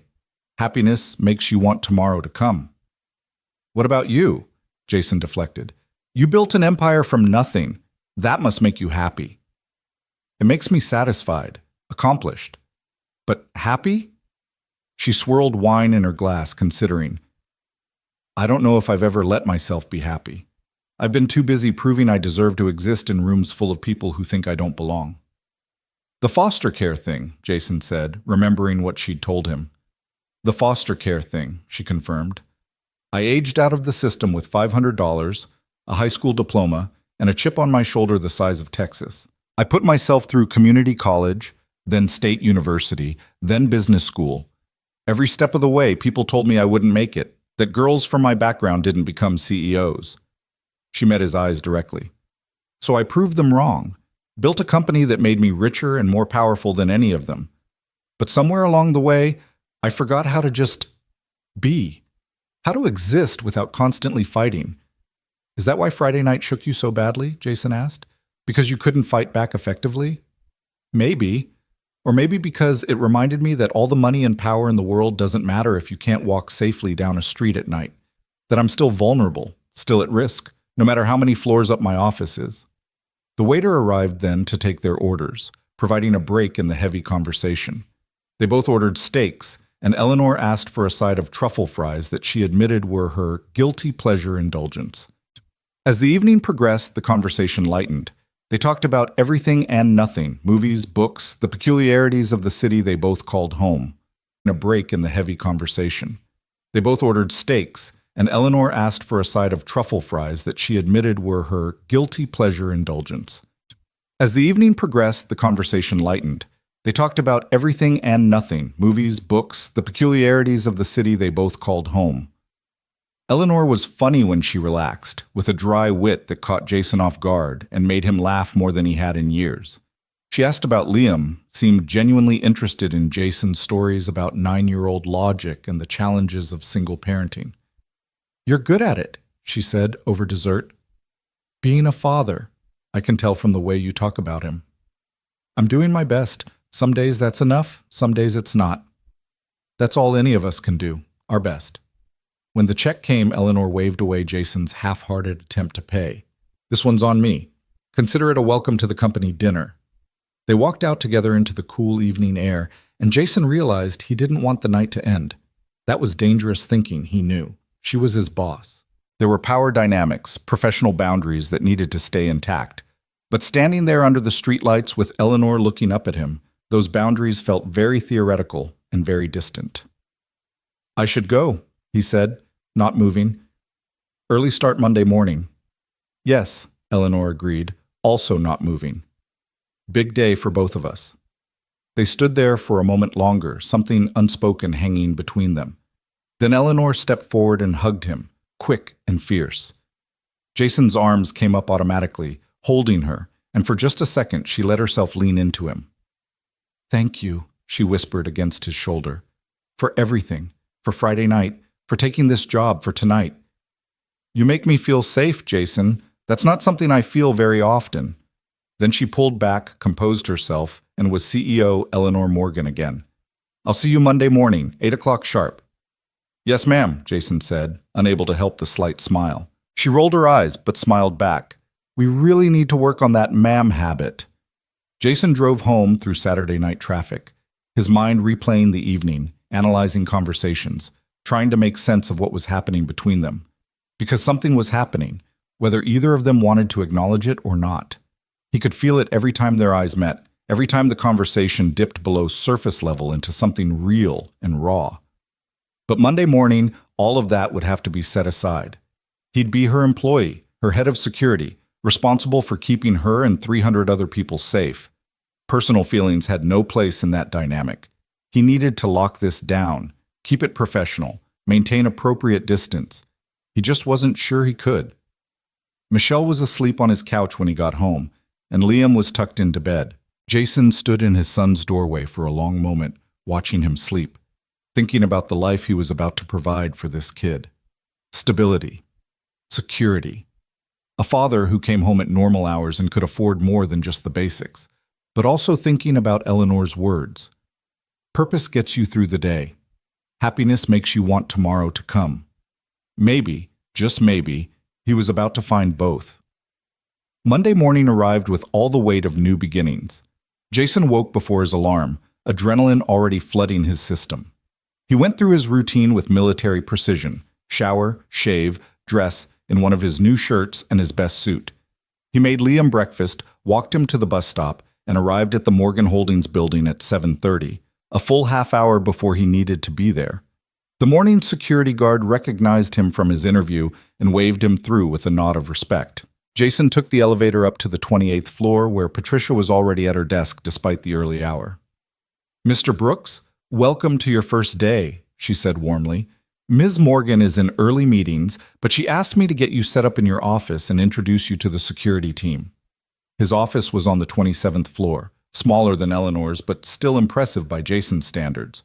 Windows overlooking the city, a desk with multiple monitors already set up, a conference table for team meetings. It was more space than he knew what to do with. Patricia handed him an ID badge, building access codes, and a company phone. "Your team meeting is at 9. Miss Morgan will join you at 9:30. Until then, Marcus Webb is waiting to brief you on current protocols and outstanding issues." The next hour was a whirlwind of information. Marcus introduced Jason to the 8-person security team, a mix of former military and police, all competent professionals who sized up their new boss with careful eyes. Jason could read their skepticism. He was younger than most of them, unknown quantity, brought in by the CEO after a dramatic rescue. They were waiting to see if he could actually do the job. At 9:30 exactly, Eleanor walked into the conference room and the entire energy shifted. Everyone sat up straighter, conversations stopped. She commanded attention without saying a word, just by her presence. "Good morning," she said, taking a seat at the head of the table. "I see you've all met Jason Brooks, our new head of security. I expect you to give him your full cooperation and respect. He has my complete confidence, and his decisions regarding security protocols have my backing." She turned to Jason. "The floor is yours." It was a test, Jason realized. A way to see how he'd handle leadership in front of his team and his boss simultaneously. He stood, moved to the whiteboard, and began outlining his assessment of their current security posture and his priorities for improvement. He spoke for 20 minutes, detailing vulnerabilities he'd identified, proposing solutions, assigning initial tasks to team members. He was direct but not harsh, confident but not arrogant. And slowly, he saw the skepticism in his team's faces shift to attention, then to respect. When he finished, Eleanor stood. "Questions?" There were several, all good ones, which Jason answered thoroughly. Then Eleanor nodded. "Excellent, make it happen." She turned to leave, then paused at the door. "Jason, a word in my office when you're done here." After she left, Marcus grinned at Jason. "You just passed the test. She does that with every new executive, throws them in the deep end to see if they swim." "Did I swim?" Jason asked. "Like a damn Olympian." The team dispersed to begin their assigned tasks, and Jason headed up to the 28th floor. Patricia waved him through to Eleanor's office, where she stood by her windows, looking out over the city she'd conquered through sheer determination. "That was well done," she said without turning around. "You're a natural leader. They'll follow you." "Thank you." Now she did turn, and Jason saw something in her expression that made his breath catch. Admiration mixed with something warmer, something that had no place in a professional relationship but existed anyway. "Jason, I need to tell you something, and I need you to listen without interrupting." "Okay." Eleanor took a breath, seeming to steel herself. "I hired you because you're qualified. That's the truth. But I also hired you because when I look at you, I see someone I can trust in a world where trust is a rare commodity. You make me feel safe, and that's not something I ever expected to feel around anyone." She held up a hand as Jason started to speak. "I know this is inappropriate. I know there are power dynamics and professional boundaries. I know that I'm your boss and this conversation shouldn't be happening. But I also know that life is short and uncertain, and if Friday night taught me anything, it's that we don't always get second chances." Jason's heart was hammering. "Eleanor, I'm not asking for anything," she interrupted. "I'm just telling you where I stand. What you do with that information is up to you. But I needed you to know.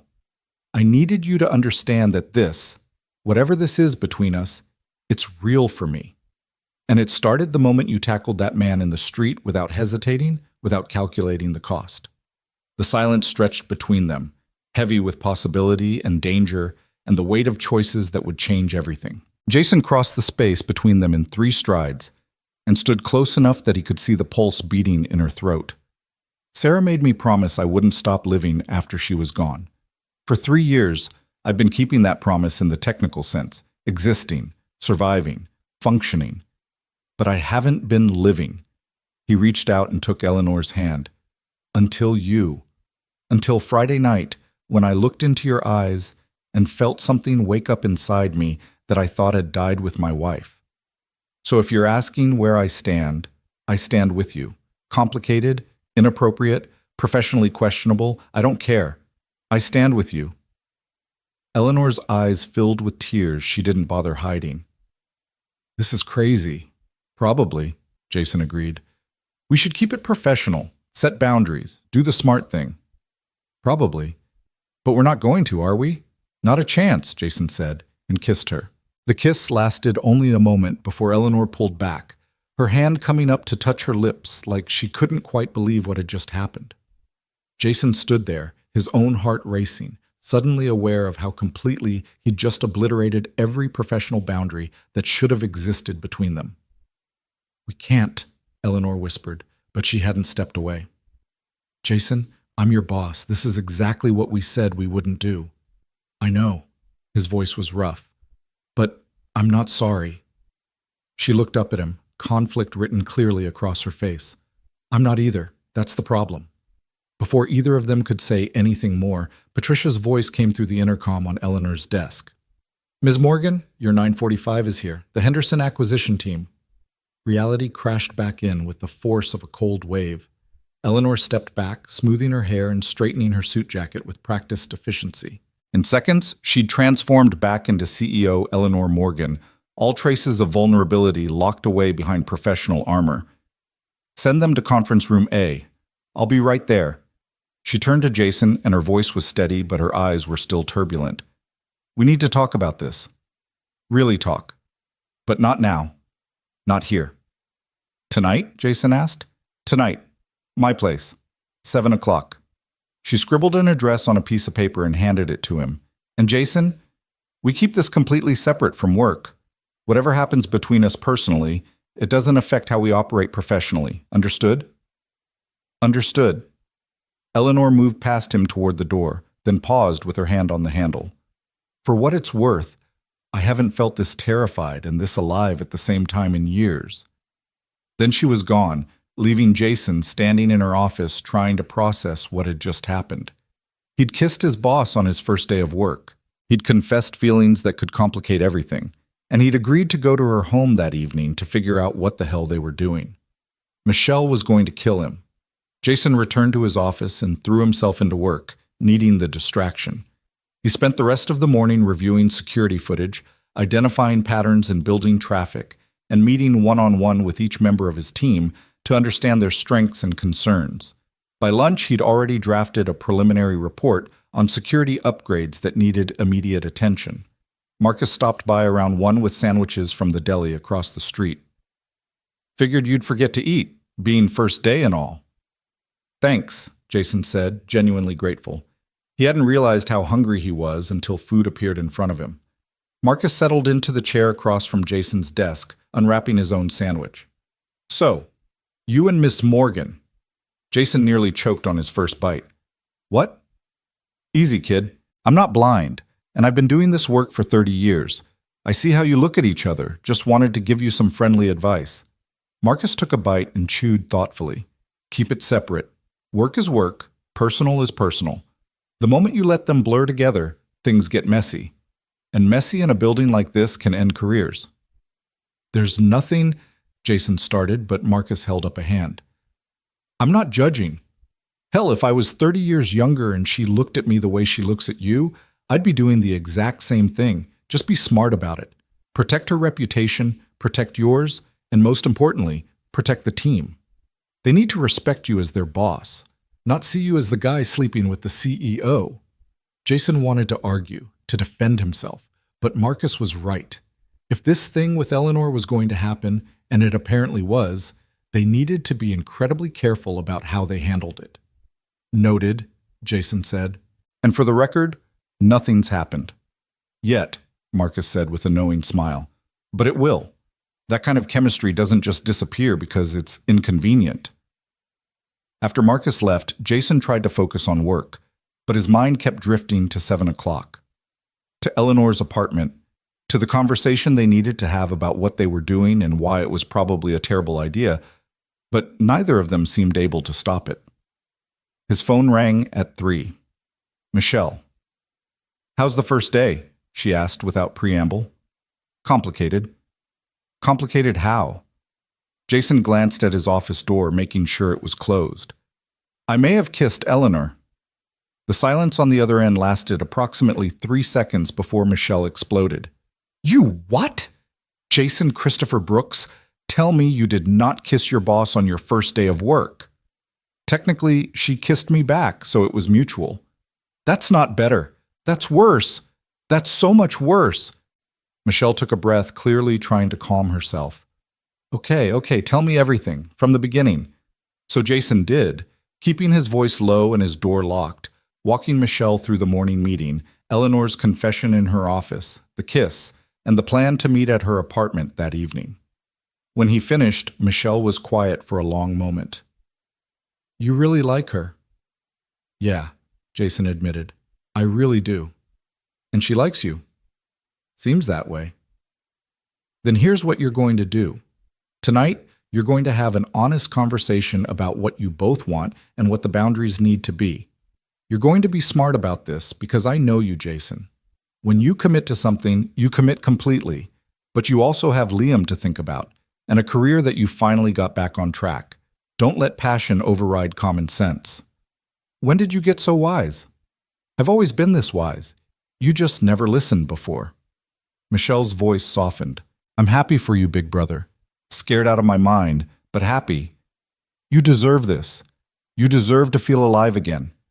Just be careful, okay?" "I will, promise." After they hung up, Jason forced himself to focus on work for the rest of the afternoon. He held another team meeting at 4, went over the preliminary security upgrade plan, and assigned Marcus to start getting quotes from vendors. He responded to emails, studied building schematics, and tried to look like someone whose world hadn't just tilted on its axis that morning.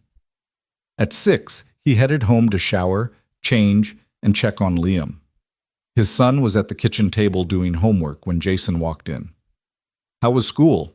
Jason asked, ruffling Liam's hair. "Boring. How was work?" "Interesting. Very interesting." Jason grabbed a water from the fridge.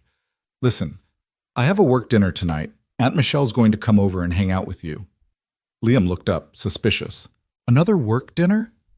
You had one of those Saturday." "I'm the new guy. Lots of meetings."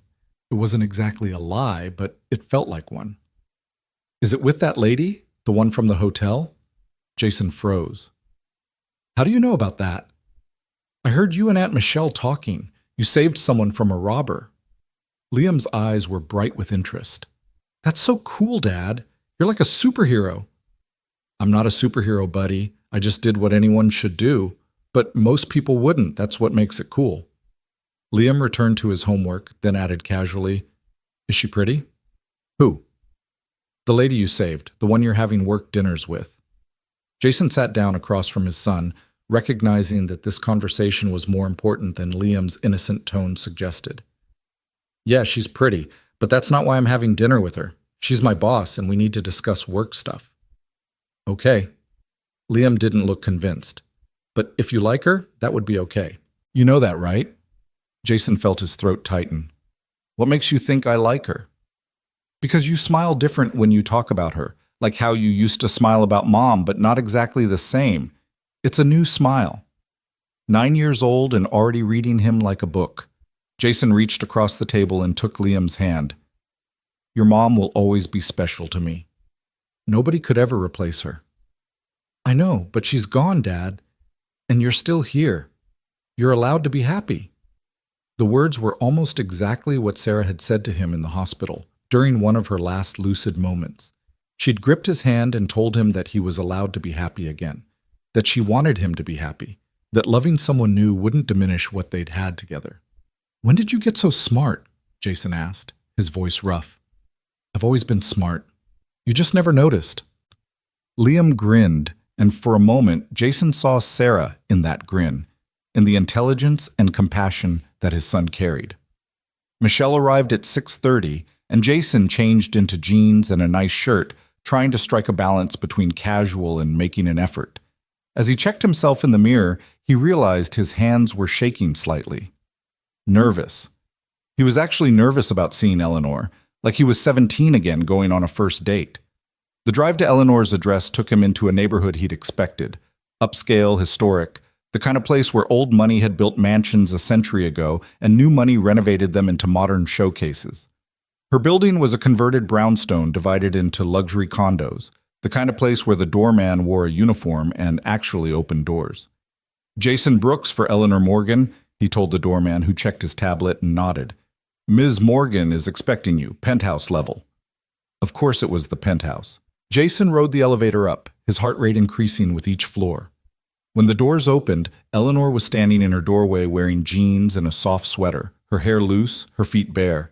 She looked younger like this, more approachable, less like a corporate titan and more like just a woman. "Hi," she said softly. "Hi." They stood there for a moment, the air between them charged with everything that had happened that morning and everything that might happen now. Then Eleanor stepped back. "Come in, please." Her apartment was stunning, but somehow not cold despite the obvious expense. Floor-to-ceiling windows offered a panoramic view of the city at night. The furniture was modern but comfortable, with soft throws and actual books on the shelves, rather than just decorative objects. Photos hung on the walls, mostly landscapes, but a few that looked personal. It felt lived in, real, like Eleanor had actually built a home here, rather than just a showplace. "Wine?" Eleanor asked, moving to the kitchen. "Please." She poured 2 glasses of red, handed him one, and then led him to the couch by the windows. They sat at opposite ends, the space between them feeling vast and charged at the same time. "I've been thinking about this all day," Eleanor said, staring into her wine glass. "About what happened this morning, about what I said, about that kiss. And I keep coming back to the same question. What are we doing?" "I don't know," Jason admitted, "but I know I don't want to stop doing it." Eleanor smiled slightly. "That's the problem. Neither do I. But Jason, we have to be realistic. I'm the CEO of a major firm. You're my employee. There are power dynamics, potential conflicts of interest, and about 1,000 ways this could blow up in both our faces." "I know all that." "And you don't care?" Jason set down his wine glass and shifted closer to her. "I care. But I also know that life is short and unpredictable. I watched my wife die over the course of 8 months. Every day watching her fade, watching the person I loved disappear piece by piece. It taught me that you can't control everything, you can't plan for everything, and sometimes you just have to grab onto whatever good comes your way and hold on tight." He took Eleanor's hand, lacing his fingers through hers. "You're good, Eleanor. Being around you, talking to you, it makes me feel alive in a way I haven't felt since Sarah died. I'd be an idiot to walk away from that because of power dynamics and professional concerns." "But what about Liam?" Eleanor asked quietly. "You have a son who needs stability. Getting involved with me, it could complicate his life." "Liam told me tonight that I was allowed to be happy, that his mom would want that." Jason smiled. "He's 9 and already wiser than I am." Eleanor set down her own glass and moved closer until they were sitting knee to knee. "I haven't done this in a long time. Relationship things. I don't know if I remember how. Makes 2 of us. We'll figure it out together." "There have to be rules," Eleanor said. "Boundaries. At work, we're completely professional. No one can know we're involved, at least not yet. I won't have people saying I promoted you or gave you special treatment because we're sleeping together." "Agreed. At work, you're my boss and I'm your employee. Nothing more. And we take this slow. I know we're both adults and this chemistry is intense, but we take it slow anyway. Get to know each other properly before we jump into anything serious." "I can do slow," Jason said, though the way Eleanor was looking at him made slow seem like an impossible goal. "One more thing," Eleanor said, her voice dropping to almost a whisper. "I'm scared, Jason. I'm scared of how much I already feel for you. I'm scared of getting hurt, of hurting you, of this ending badly and losing not just whatever this is between us, but also the best head of security I've ever had." Jason cupped her face in his hands, forcing her to meet his eyes. "I'm scared too. Terrified, actually, but I'd rather be terrified with you than safe and alone. So let's be scared together." This time when they kissed, it was slower, deeper, neither of them pulling away. Eleanor's hands fisted in Jason's shirt, pulling him closer, and he wrapped his arms around her waist, lifting her easily into his lap. They stayed like that for a long time, kissing and touching with the desperate intensity of two people who'd been alone too long and had finally found someone who understood. When they finally broke apart, both breathing hard, Eleanor rested her forehead against Jason's. "So much for taking it slow." "We're taking it slow," Jason said. "This is just kissing. Very enthusiastic kissing." Eleanor laughed, and the sound was unguarded and genuine. "I like you, Jason Brooks. More than is probably wise." The feeling's mutual. They spent the rest of the evening talking, really talking, about everything and nothing. Eleanor told him about growing up in foster care, bouncing between homes, never quite belonging anywhere. She told him about the teacher who'd seen something in her and pushed her to apply to college, about working 3 jobs to pay for school, about the moment she'd decided to start her own company instead of making other people rich. Jason told her about meeting Sarah in college, about their wedding that had been held in his mother's backyard because they couldn't afford anything fancier, about the decision to join the army and how Sarah had supported him, even when it meant months apart. He told her about Liam's birth, about deployment schedules that made him miss first words and first steps, about the guilt that still haunted him for all the moments he'd missed. "You're a good father," Eleanor said when he finished. "Liam's lucky to have you." "I'm lucky to have him. He keeps me grounded, gives me purpose." "I'd like to meet him. Properly, I mean, not just in passing." Jason felt something warm settle in his chest. He'd like that. Fair warning, though, he's already suspicious that something's going on between us. Smart kid.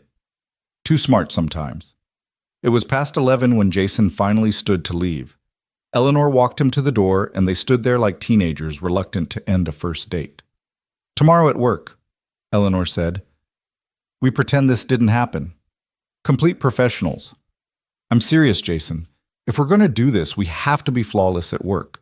No lingering looks, no special treatment, nothing that could make people suspicious." I understand. I'll be the perfect employee."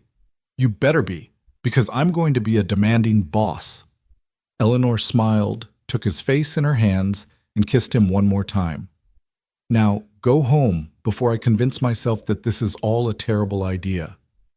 Jason drove home through empty streets, his mind replaying the evening on loop. He felt like he was standing on the edge of something, a precipice that he could either step back from or jump off completely. There was no middle ground with Eleanor. She was all or nothing, and Jason was realizing that he wanted all. Michelle was asleep on his couch again when he got home, but this time she woke when he walked in. She took one look at his face and smiled. "You've got it bad." "Yeah," Jason admitted, "I really do." "Is she worth it? The complications, the risk?" Jason thought about Eleanor's laugh, her intelligence, the way she looked at him like he was someone worth seeing. Every bit of it. The next few weeks fell into a rhythm that felt both natural and surreal. At work, Jason was the consummate professional. He overhauled the security system with Marcus's help, implementing new protocols and training programs. He dealt with minor crises like false alarms and forgotten access badges with calm efficiency. He led his team with the same competence he'd once led soldiers, earning their respect through action rather than authority.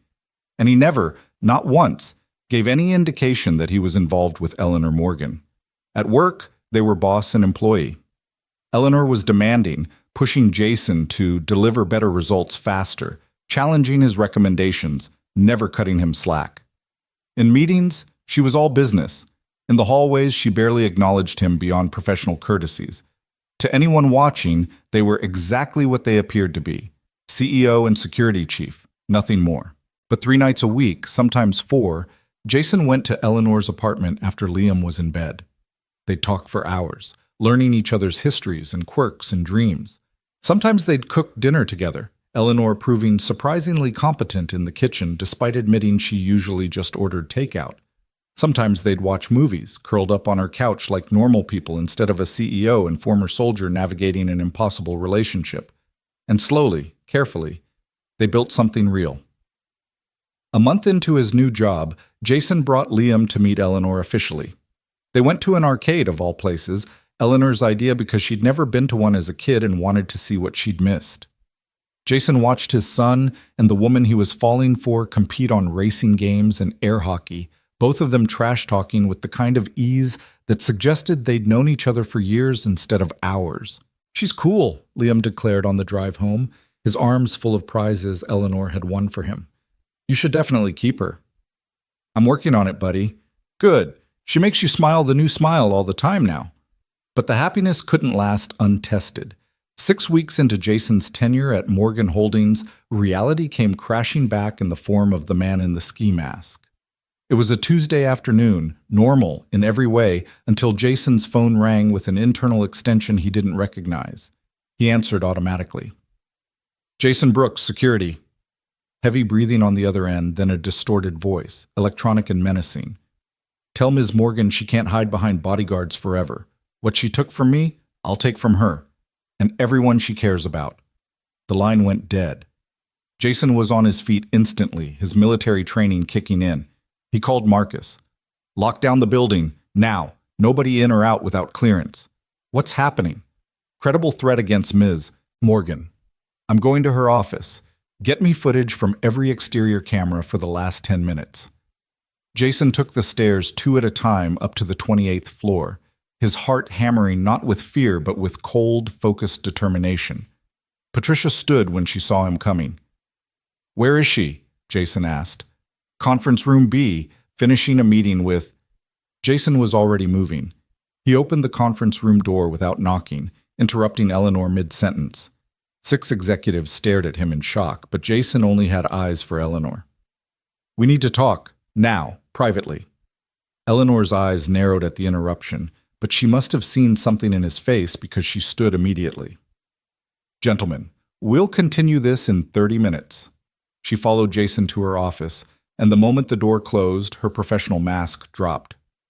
"What happened?" "I got a threat call. Electronic voice, distorted but clear. They mentioned what you took from them. They mentioned hurting people you care about." Jason moved to her windows, checking sight lines, angles, exposure. "It's the same person from the robbery, has to be." Eleanor had gone pale, but her voice was steady. "What did they say exactly?" Jason repeated the message word for word and watched Eleanor's face as she processed it. He saw fear flash across her features, quickly buried under determination. "Okay," she said. "What do we do?" "First, you're going to tell me everything about anyone who might have cause to target you. Business deals gone bad, fired employees, rejected investors, everything. Then I'm calling the detective who handled your robbery case and bringing them up to speed. And then you're getting a personal security detail until we figure out who this is." "Jason, I can't walk around with bodyguards. It looks weak." "It looks smart," Jason countered. "Someone threatened you, on my watch. That's not happening again." Eleanor studied him for a long moment, and Jason saw the moment she stopped being CEO and became just Eleanor, the woman who'd been terrified in the street 6 weeks ago. "Okay, I trust you. Tell me what you need." They spent the next 2 hours going through Eleanor's recent business history, compiling a list of people who might hold grudges. The list was longer than Jason liked. Over 30 names ranging from investors who'd lost money to executives Eleanor had fired to competitors she'd outmaneuvered on major deals. Each name went into Jason's database with notes on threat level and motive. Detective Patterson arrived at 4, along with her partner Mills. Jason briefed them on the call, provided the phone records showing the trace, and handed over his preliminary threat assessment. Patterson listened with the focused attention of someone who took threats seriously. "This escalates things," she said. "The robbery might have seemed opportunistic, but a follow-up threat like this suggests obsession. Someone's been watching Ms. Morgan, learning her patterns. They knew how to reach your direct line, Mr. Brooks. That's inside knowledge." "You think someone internal made the threat?" Eleanor asked. "I think someone internal gave information to whoever made it, or they're working together." Patterson turned to Jason. "I need full access to your building security, employee records, recent hires, and terminations. Everything." "You'll have it by end of day," Jason promised. After the detectives left, Jason called his team together for an emergency meeting. He didn't mention the specific threat, just announced enhanced security protocols effective immediately. Additional patrols, mandatory badge checks, new access restrictions. Marcus would oversee implementation starting the next morning. And one more thing, Jason said, meeting each team member's eyes. If anyone contacts you with questions about Miss Morgan's schedule, her habits, her security detail, anything like that, you report it to me immediately. I don't care if it's a reporter, a friend, another employee, everything gets reported. The team dispersed to their new assignments, and Jason returned to Eleanor's office. She was still working, her focus seemingly unshakable despite the threat hanging over her. But Jason could see the tension in her shoulders, the way her eyes flicked to the windows more often than usual. "You're staying at my place tonight," Jason said. It wasn't a question. Eleanor looked up. "Jason, I can't just move in with you. It's one night, until I can arrange proper security at your apartment. And before you argue, this isn't about us. This is about me doing my job. If you were any other executive under active threat, I'd be insisting on the same thing. Would you be offering your own home?" If it was the most secure location available, yes. Which was actually true. Jason's apartment might be modest, but it was in a building with good security, and more importantly, no one knew about it. Eleanor's penthouse was public knowledge, listed in property records, featured in a magazine spread about successful women's homes. Eleanor sighed. "Fine, one night, but this is purely professional." "Purely professional," Jason agreed, though they both knew it wasn't.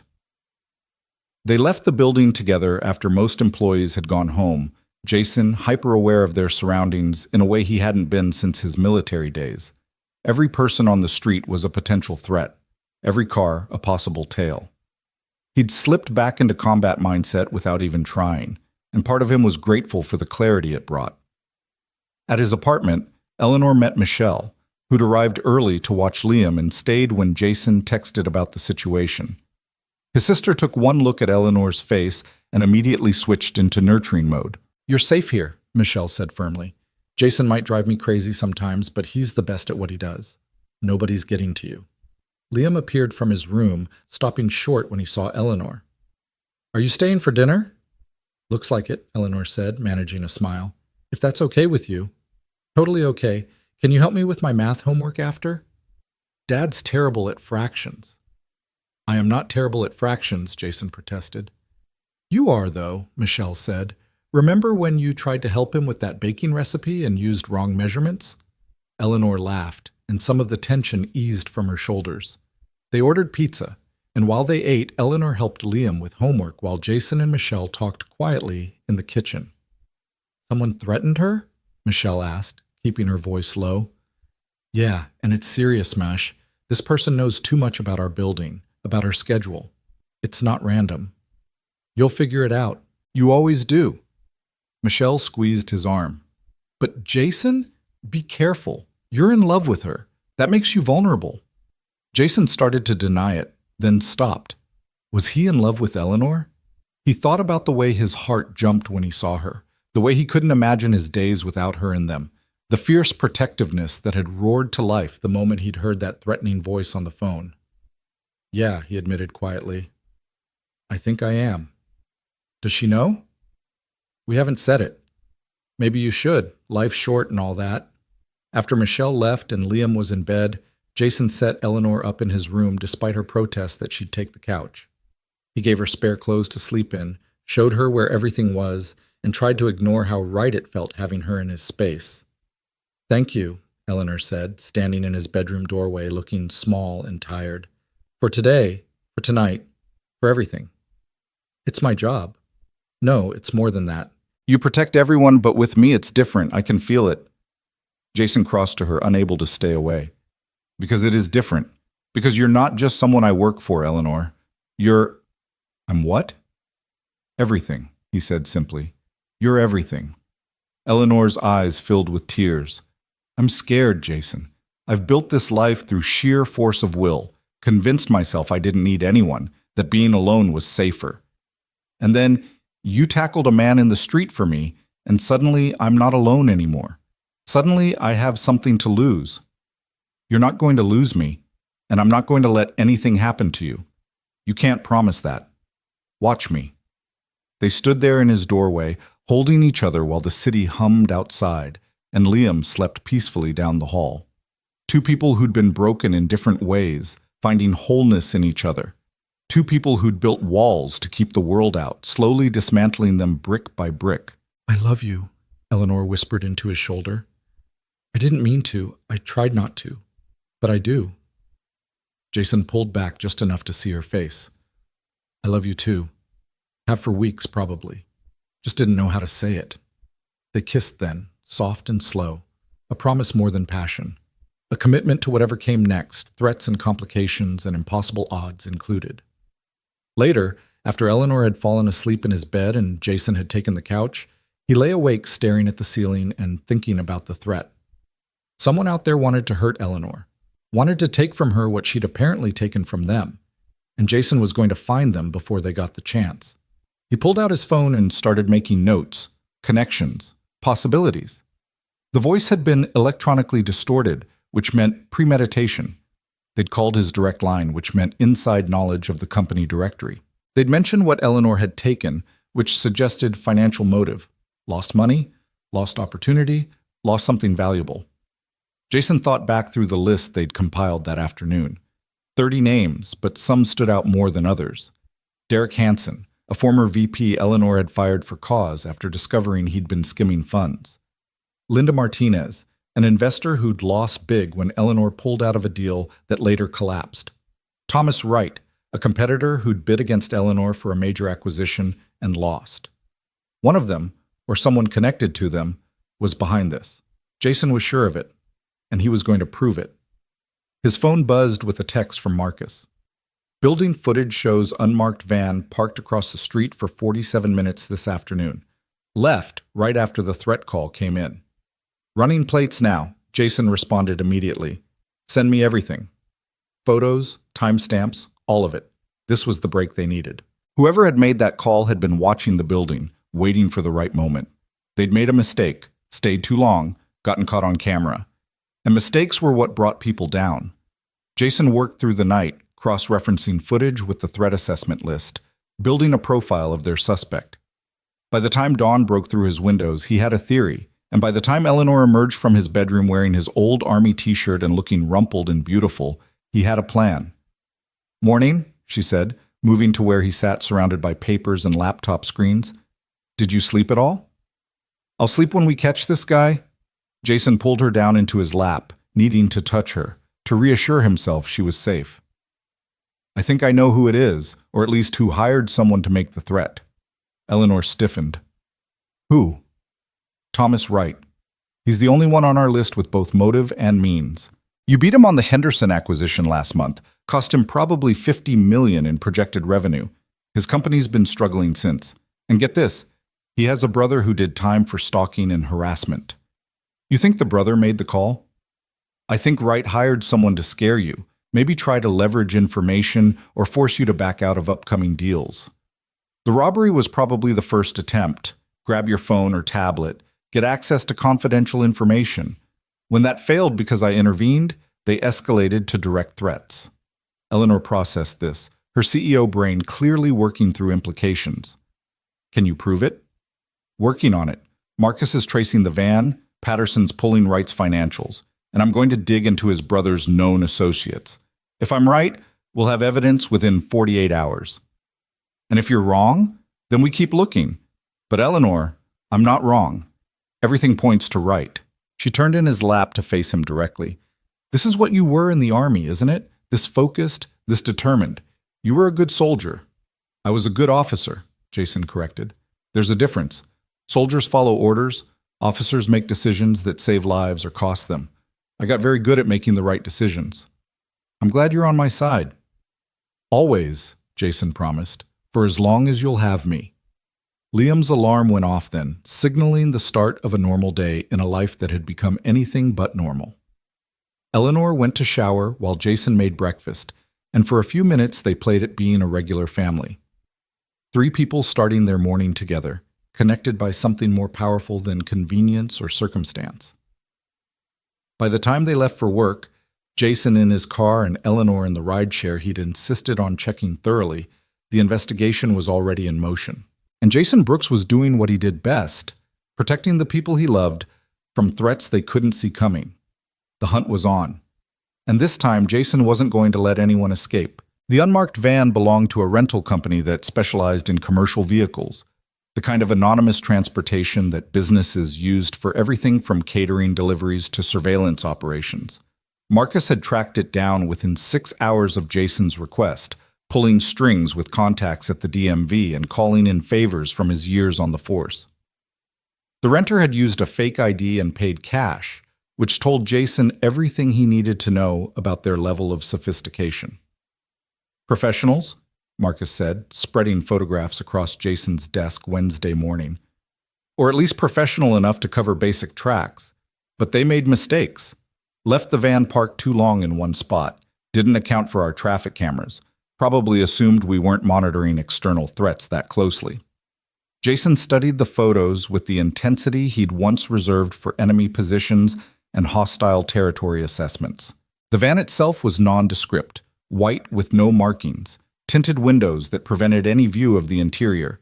But in one shot, taken as the vehicle pulled away from the curb, the driver's window was down just enough to show a partial profile. Male, mid-30s, dark hair, sunglasses obscuring most of his features. "Can we enhance this?" Jason asked, tapping the image. "Already sent it to Patterson. She's got tech guys who can work magic with resolution enhancement. We should have something usable by end of day." Jason leaned back in his chair, mind working through scenarios and connections. Thomas Wright had the motive. His brother David Wright had the criminal history, but they needed the link between the Wrights and whoever had been in that van. A paper trail, phone records, something concrete that would hold up in court. "I want 24-hour surveillance on Thomas Wright," Jason said. "Not us. We don't have the resources. But Patterson should be able to get authorization for monitoring based on the threat level." "You really think Wright's behind this?" "Everything points to him. The Henderson acquisition, the timeline, the escalation from physical robbery to phone threats. He's desperate, Marcus. Desperate men do stupid things." Marcus nodded slowly. "I've seen it before. Guy builds his whole identity around success, loses big, can't accept it, starts thinking if he just eliminates the competition, everything will go back to normal. Except it won't, and people get hurt in the process." Jason thought about Eleanor, about the fear in her eyes when she'd heard the threat, about how vulnerable she'd looked wearing his t-shirt that morning. "We're going to stop him before that happens." The rest of Wednesday passed in a blur of coordination and investigation. Jason worked with Patterson to build a case file comprehensive enough to warrant surveillance on Wright. He reviewed every security measure in the building, tightening protocols and rotating guard schedules to eliminate patterns that could be exploited. He had Marcus conduct surprise drills with the team, testing response times and communication procedures. And through it all, he maintained perfect professional distance from Eleanor. In meetings, he addressed her as Miss Morgan. In the hallways, he nodded respectfully but didn't linger. When she requested a security briefing at 3, he delivered it in her office with Patricia present, outlining enhanced protections without mentioning anything personal.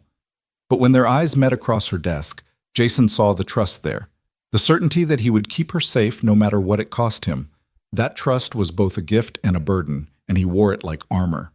Eleanor worked late that night, as she often did, and Jason insisted on personally escorting her home. They took his car instead of a rideshare, Jason driving with the hyper-awareness of someone who'd conducted combat patrols through hostile territory. He checked mirrors constantly, varied his route, watched for tails or suspicious vehicles. "You really think they'll try something?" Eleanor asked from the passenger seat. "I think they're escalating. Phone threats are a step up from street robbery.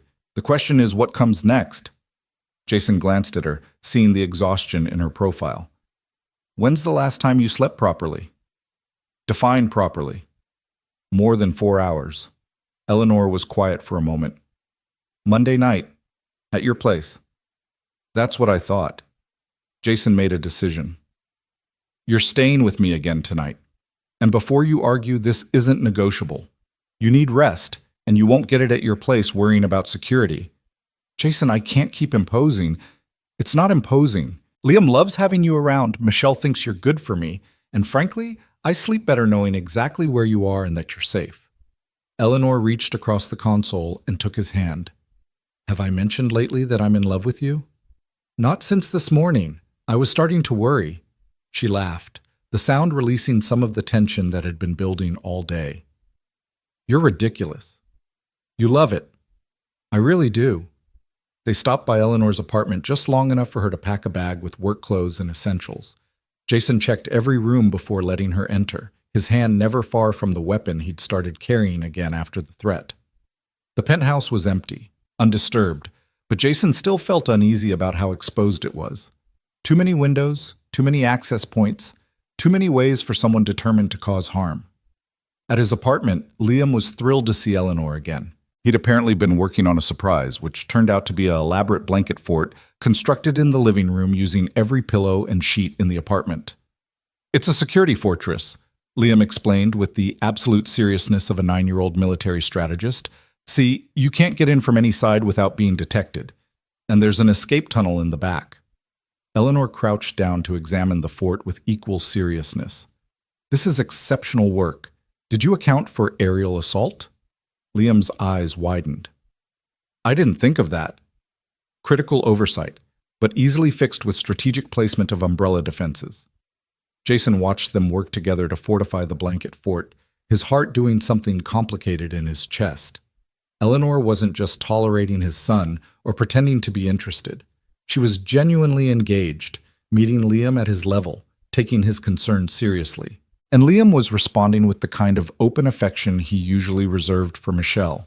They had dinner in the blanket fort, pizza eaten on paper plates while Liam regaled them with stories from school, and Eleanor shared carefully edited tales from her business world. After Liam went to bed, Jason and Eleanor collapsed on the couch, the blanket fort still standing like a monument to childhood imagination. "He's wonderful," Eleanor said, her head on Jason's shoulder. "Smart, creative, emotionally intelligent. You've done an amazing job with him." "Sarah did most of the heavy lifting in those early years. I was deployed more than I was home. But you're here now, and he knows you'd do anything for him. That's what matters." Jason kissed the top of her head, breathing in the scent of her shampoo mixed with the lingering smell of pepperoni and cheese. "I'd do anything for both of you. You know that, right?" Eleanor tilted her face up to look at him.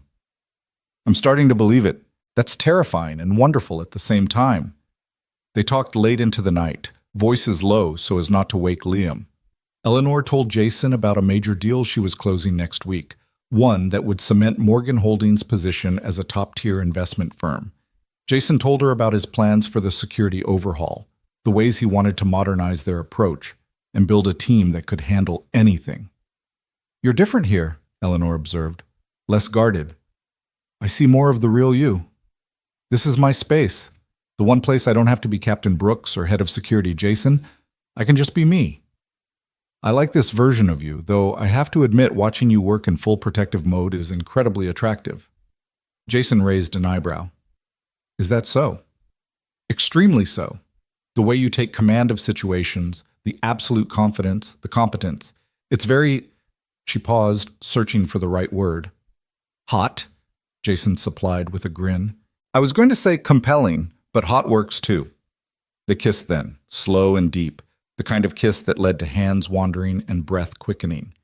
But Jason pulled back before things could escalate too far, mindful of his son sleeping down the hall and the complicated reality of their situation. "We should probably get some sleep," he said reluctantly. "Big day tomorrow." Eleanor sighed but nodded. "You take your bed this time. I'll take the couch." "Not happening. You're the one who needs actual rest." They argued about it for another 10 minutes before compromising. Jason's bed was big enough for 2 people to share without touching if they were careful. They could be adults about this, maintain appropriate boundaries, get actual sleep while still being in the same space. That lasted approximately 15 minutes before Eleanor rolled toward Jason's warmth, and he automatically wrapped his arms around her. They fell asleep like that, tangled together, 2 people who'd been alone too long finally allowing themselves to hold and be held. Thursday morning brought the break they'd been waiting for. Patterson called Jason's cell at 7, her voice tight with excitement. "We've got him, the guy from the van. Facial recognition came through overnight. His name is Marcus Reeves. And yes, before you ask, he has a prior relationship with David Wright. They served time together 5 years ago for a securities fraud scheme." Jason was out of bed and pulling on clothes before Patterson finished talking. "Where's he now?" "That's the best part. We picked him up an hour ago trying to board a flight to Mexico. He's in interrogation right now, and he's already asking for a deal. I'm on my way. Eleanor stirred as Jason moved around the room gathering his things. What's happening? They caught the guy from the van. I need to get to the police station. She was immediately alert, sitting up and pushing hair out of her face. I'm coming with you. Eleanor, he threatened me, Jason. I have a right to be there. Jason wanted to argue, to keep her safely away from all of this, but he recognized the steel in her voice. This was CEO Eleanor, the woman who'd clawed her way to the top and didn't back down from fights. Okay, but we do this by the book. You observe, you don't engage. Understood? Understood. They left a note for Liam, who was still asleep, asking Michelle to come by and get him ready for school. The drive to the police station took 20 minutes through morning traffic, Jason using the time to brief Eleanor on what they knew and what he expected to learn from Reeves. Patterson met them in the lobby, her professional demeanor slipping slightly when she saw them arrive together. Jason caught the moment of calculation in her eyes, the detective putting pieces together about their relationship, but she said nothing beyond a polite greeting. Reeves is in interview room 2, she said, leading them down a hallway lined with closed doors and observation windows. He's been talking for the last hour, seems eager to cut a deal before his lawyer shows up and tells him to shut up. They entered the observation room, which was dimly lit and equipped with a one-way mirror looking into the interrogation space. Marcus Reeves sat at a metal table, handcuffed, looking younger and more scared than Jason had expected. This was no hardened criminal, just a guy who'd made bad choices and was now facing serious consequences. Detective Mills was conducting the interview, his voice calm and measured as he walked Reeves through the timeline. When did David Wright contact him? What was the arrangement? How much was he being paid? What were his instructions regarding Eleanor Morgan? Reeves talked, words tumbling out in his eagerness to cooperate. He'd been hired 3 weeks ago through a mutual contact who knew both him and David Wright. The job was supposed to be simple surveillance at first, just documenting Eleanor's movements and schedule. But then the instructions changed. He was told to send a message to make Eleanor understand that her business decisions had consequences. The robbery was supposed to be clean, Reeves said, his voice plaintive. Just grab her bag, get her phone and tablet, send everything to Wright. Nobody was supposed to get hurt. But someone did interfere, Mills prompted. A man stopped you. Yeah, came out of nowhere, hit me like a truck. I panicked, ran. David was furious when I showed up empty-handed. Said I was useless, that he'd have to escalate. The phone call to Mr. Brooks was David's idea? David's script. He gave me the words to say, the voice distortion software to use. Told me to call after business hours when most people would be gone. Said it would scare her, make her back off from deals that were costing his brother money. Jason felt Eleanor tense beside him. He reached over and took her hand, offering silent support. She squeezed his fingers hard enough to hurt. Mills pressed for more details. Where was David Wright now? Was Thomas Wright aware of his brother's actions? Were there other threats planned? Reeves answered everything, his story consistent and increasingly detailed. By the time Mills finally called for a break, they had enough to arrest both Wright brothers and probably secure convictions.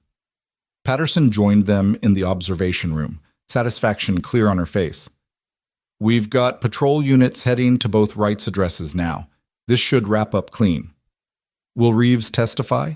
Jason asked. He'll do whatever his lawyer tells him to, but yeah, I think so. He's looking at serious time otherwise, and he knows it. Testifying against the Wrights is his only shot at a reduced sentence. Eleanor had been quiet through all of this, processing everything they'd heard. Now she spoke, her voice controlled but edged with anger. Thomas Wright did this because I beat him on one deal? One acquisition? People have done worse for less, Patterson said. In his mind, you didn't just cost him money. You cost him reputation, credibility, his self-image as someone who always wins. That kind of ego doesn't handle failure well. He could have killed me. That man in the street could have had a weapon. Yes, Patterson agreed. He could have. You're very lucky Mr. Brooks was there. Eleanor turned to Jason, and he saw tears threatening in her eyes despite her composure. Can we get out of here? I need air. They left the police station and sat in Jason's car in the parking lot, Eleanor's hands shaking now that the adrenaline was wearing off. Jason held her while she cried angry, frightened tears, all the emotion she'd been holding back since Friday night finally breaking free. "I keep thinking about what could have happened," she said into his shoulder. "If you hadn't been there, if Reeves had succeeded in taking my phone and tablet, they would have had access to everything: client information, deal structures, passwords to accounts worth billions. Or worse, if he'd been armed, if he'd panicked and hurt me. But I was there," Jason said firmly, "and none of that happened. You're safe, Eleanor. The rights are going down. Reeves is cooperating. It's over." "Is it, though? How many other Thomas Wrights are out there? How many people have I angered or hurt or beaten in business deals? How many of them might decide that I'm a problem worth eliminating?" Jason pulled back to look at her directly. "That's fear talking. Yes, your position comes with risks. Yes, there will always be people who resent your success. But you can't live your life afraid of possibilities. You just build good security, stay aware, and keep doing what you're good at." "With you watching my back?" "Always. For as long as you want me there." Eleanor wiped her eyes, composing herself with visible effort. "I'm sorry. I'm not usually this emotional. You just found out someone wanted to hurt you badly enough to hire criminals.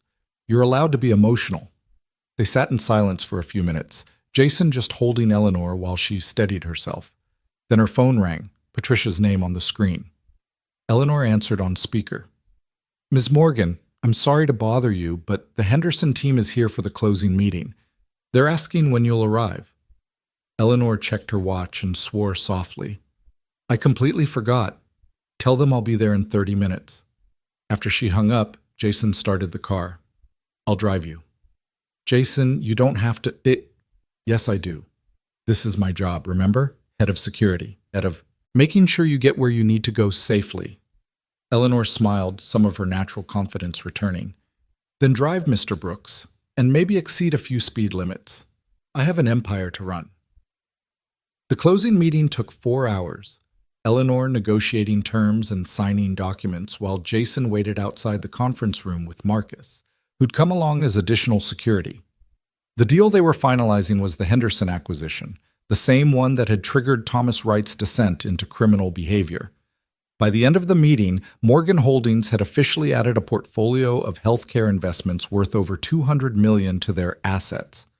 Eleanor emerged looking exhausted but triumphant. "It's done.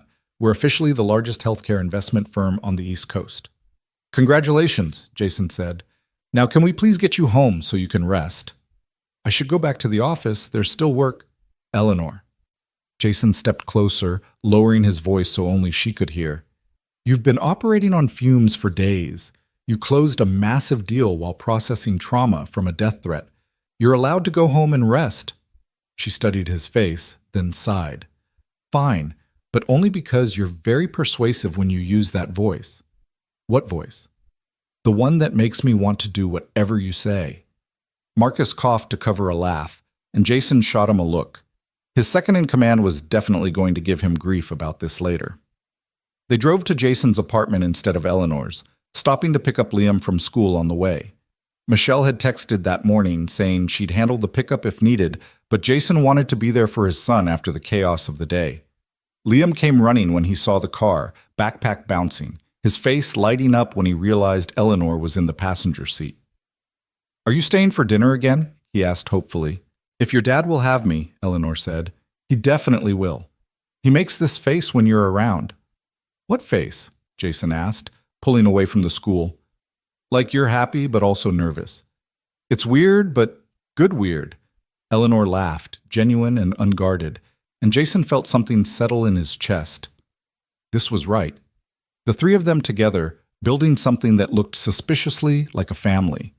It was complicated and unconventional, and probably moving too fast, but it felt right in a way nothing had since Sarah died. That evening, they ordered Chinese food and ate in the blanket fort that Liam had reinforced with Eleanor's suggested umbrella defenses. They played board games, Liam winning at Monopoly through a combination of luck and ruthless 9-year-old business tactics that made Eleanor laugh until she cried. They watched a movie, some animated thing about talking animals that Jason lost the plot of because he was too focused on Eleanor's head on his shoulder and Liam's feet in his lap. After Liam went to bed, Eleanor helped Jason clean up the disaster of their evening. They worked in comfortable silence, moving around his small kitchen like they'd been doing this for years instead of weeks. "Thank you," Eleanor said as Jason handed her a dish to dry. "For today, for tonight, for everything. I know this is complicated, having me constantly at your place, disrupting your routine." "You're not disrupting anything. You're improving it." "Liam's really okay with this? With us?"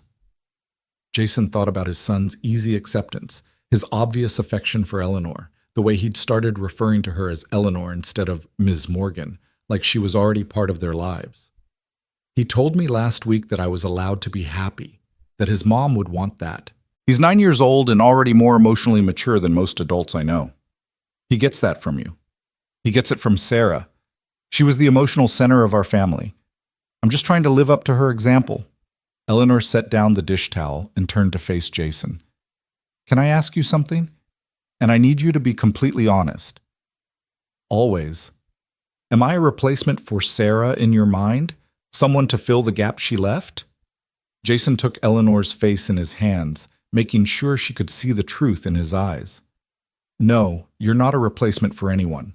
Sarah was my first love, my wife, Liam's mother. She'll always be part of me. But you're not her, and I don't want you to be. You're Eleanor. Brilliant, driven, occasionally terrifying Eleanor who built an empire from nothing and still finds time to reinforce blanket forts with my son. I love you because of who you are, not because of who you're replacing." Tears slipped down Eleanor's cheeks. "I needed to hear that. I've been afraid that I'm just convenient, just the woman who happened to be there when you were ready to move on." "You're not convenient. You're necessary. There's a difference." They kissed then, soft and sweet, a reaffirmation of everything they'd said and felt. When they finally pulled apart, Eleanor was smiling. "So what happens now?" she asked. "We've caught the people threatening me. I've closed my big deal. We've confessed our feelings in your kitchen. What's next?" "Next, we figure out how to make this work long term, how to balance your career and my job and Liam's needs, and the fact that we're technically boss and employee." "That last part might need to change," Eleanor said carefully. "Not because I want you to leave Morgan Holdings, but because if we're serious about this relationship, the power dynamic becomes problematic." Jason had been thinking the same thing. "I could report to someone else. Move my position so you're not my direct supervisor." "I was thinking bigger than that. I want to create a chief security officer position, someone at the executive level who reports directly to the board instead of to me. It's a promotion with a significant raise, and it solves the power dynamic problem." Jason stared at her. "Eleanor, that's a huge change. People will ask questions. Let them ask. I'll tell them the truth, that our security needs have grown beyond what a traditional head of security can manage, and we need someone at the executive level to oversee it properly." Which is completely true. The fact that it also solves our personal situation is just fortunate timing. "You've really thought this through." "I've thought about nothing else for the last week." "Jason, I want this to work. Not just work, but really work. I want to build a life with you and Liam. I want to be the person you come home to, the person Liam knows he can count on. But I can't do that if there's always this question of whether I'm showing you favoritism or whether you're getting opportunities because we're together." Jason pulled her close, amazed at how she'd managed to think through the practical problems even while dealing with death threats and major business deals. "When do you want to announce the position change?" "Next week, after the right arrests are public and the connection to Morgan Holdings is clear. It will make sense from a security standpoint, and the timing will seem reactive to the threat rather than personal." "You're kind of brilliant, you know that? I didn't build an $8 billion company by being impulsive." Eleanor smiled.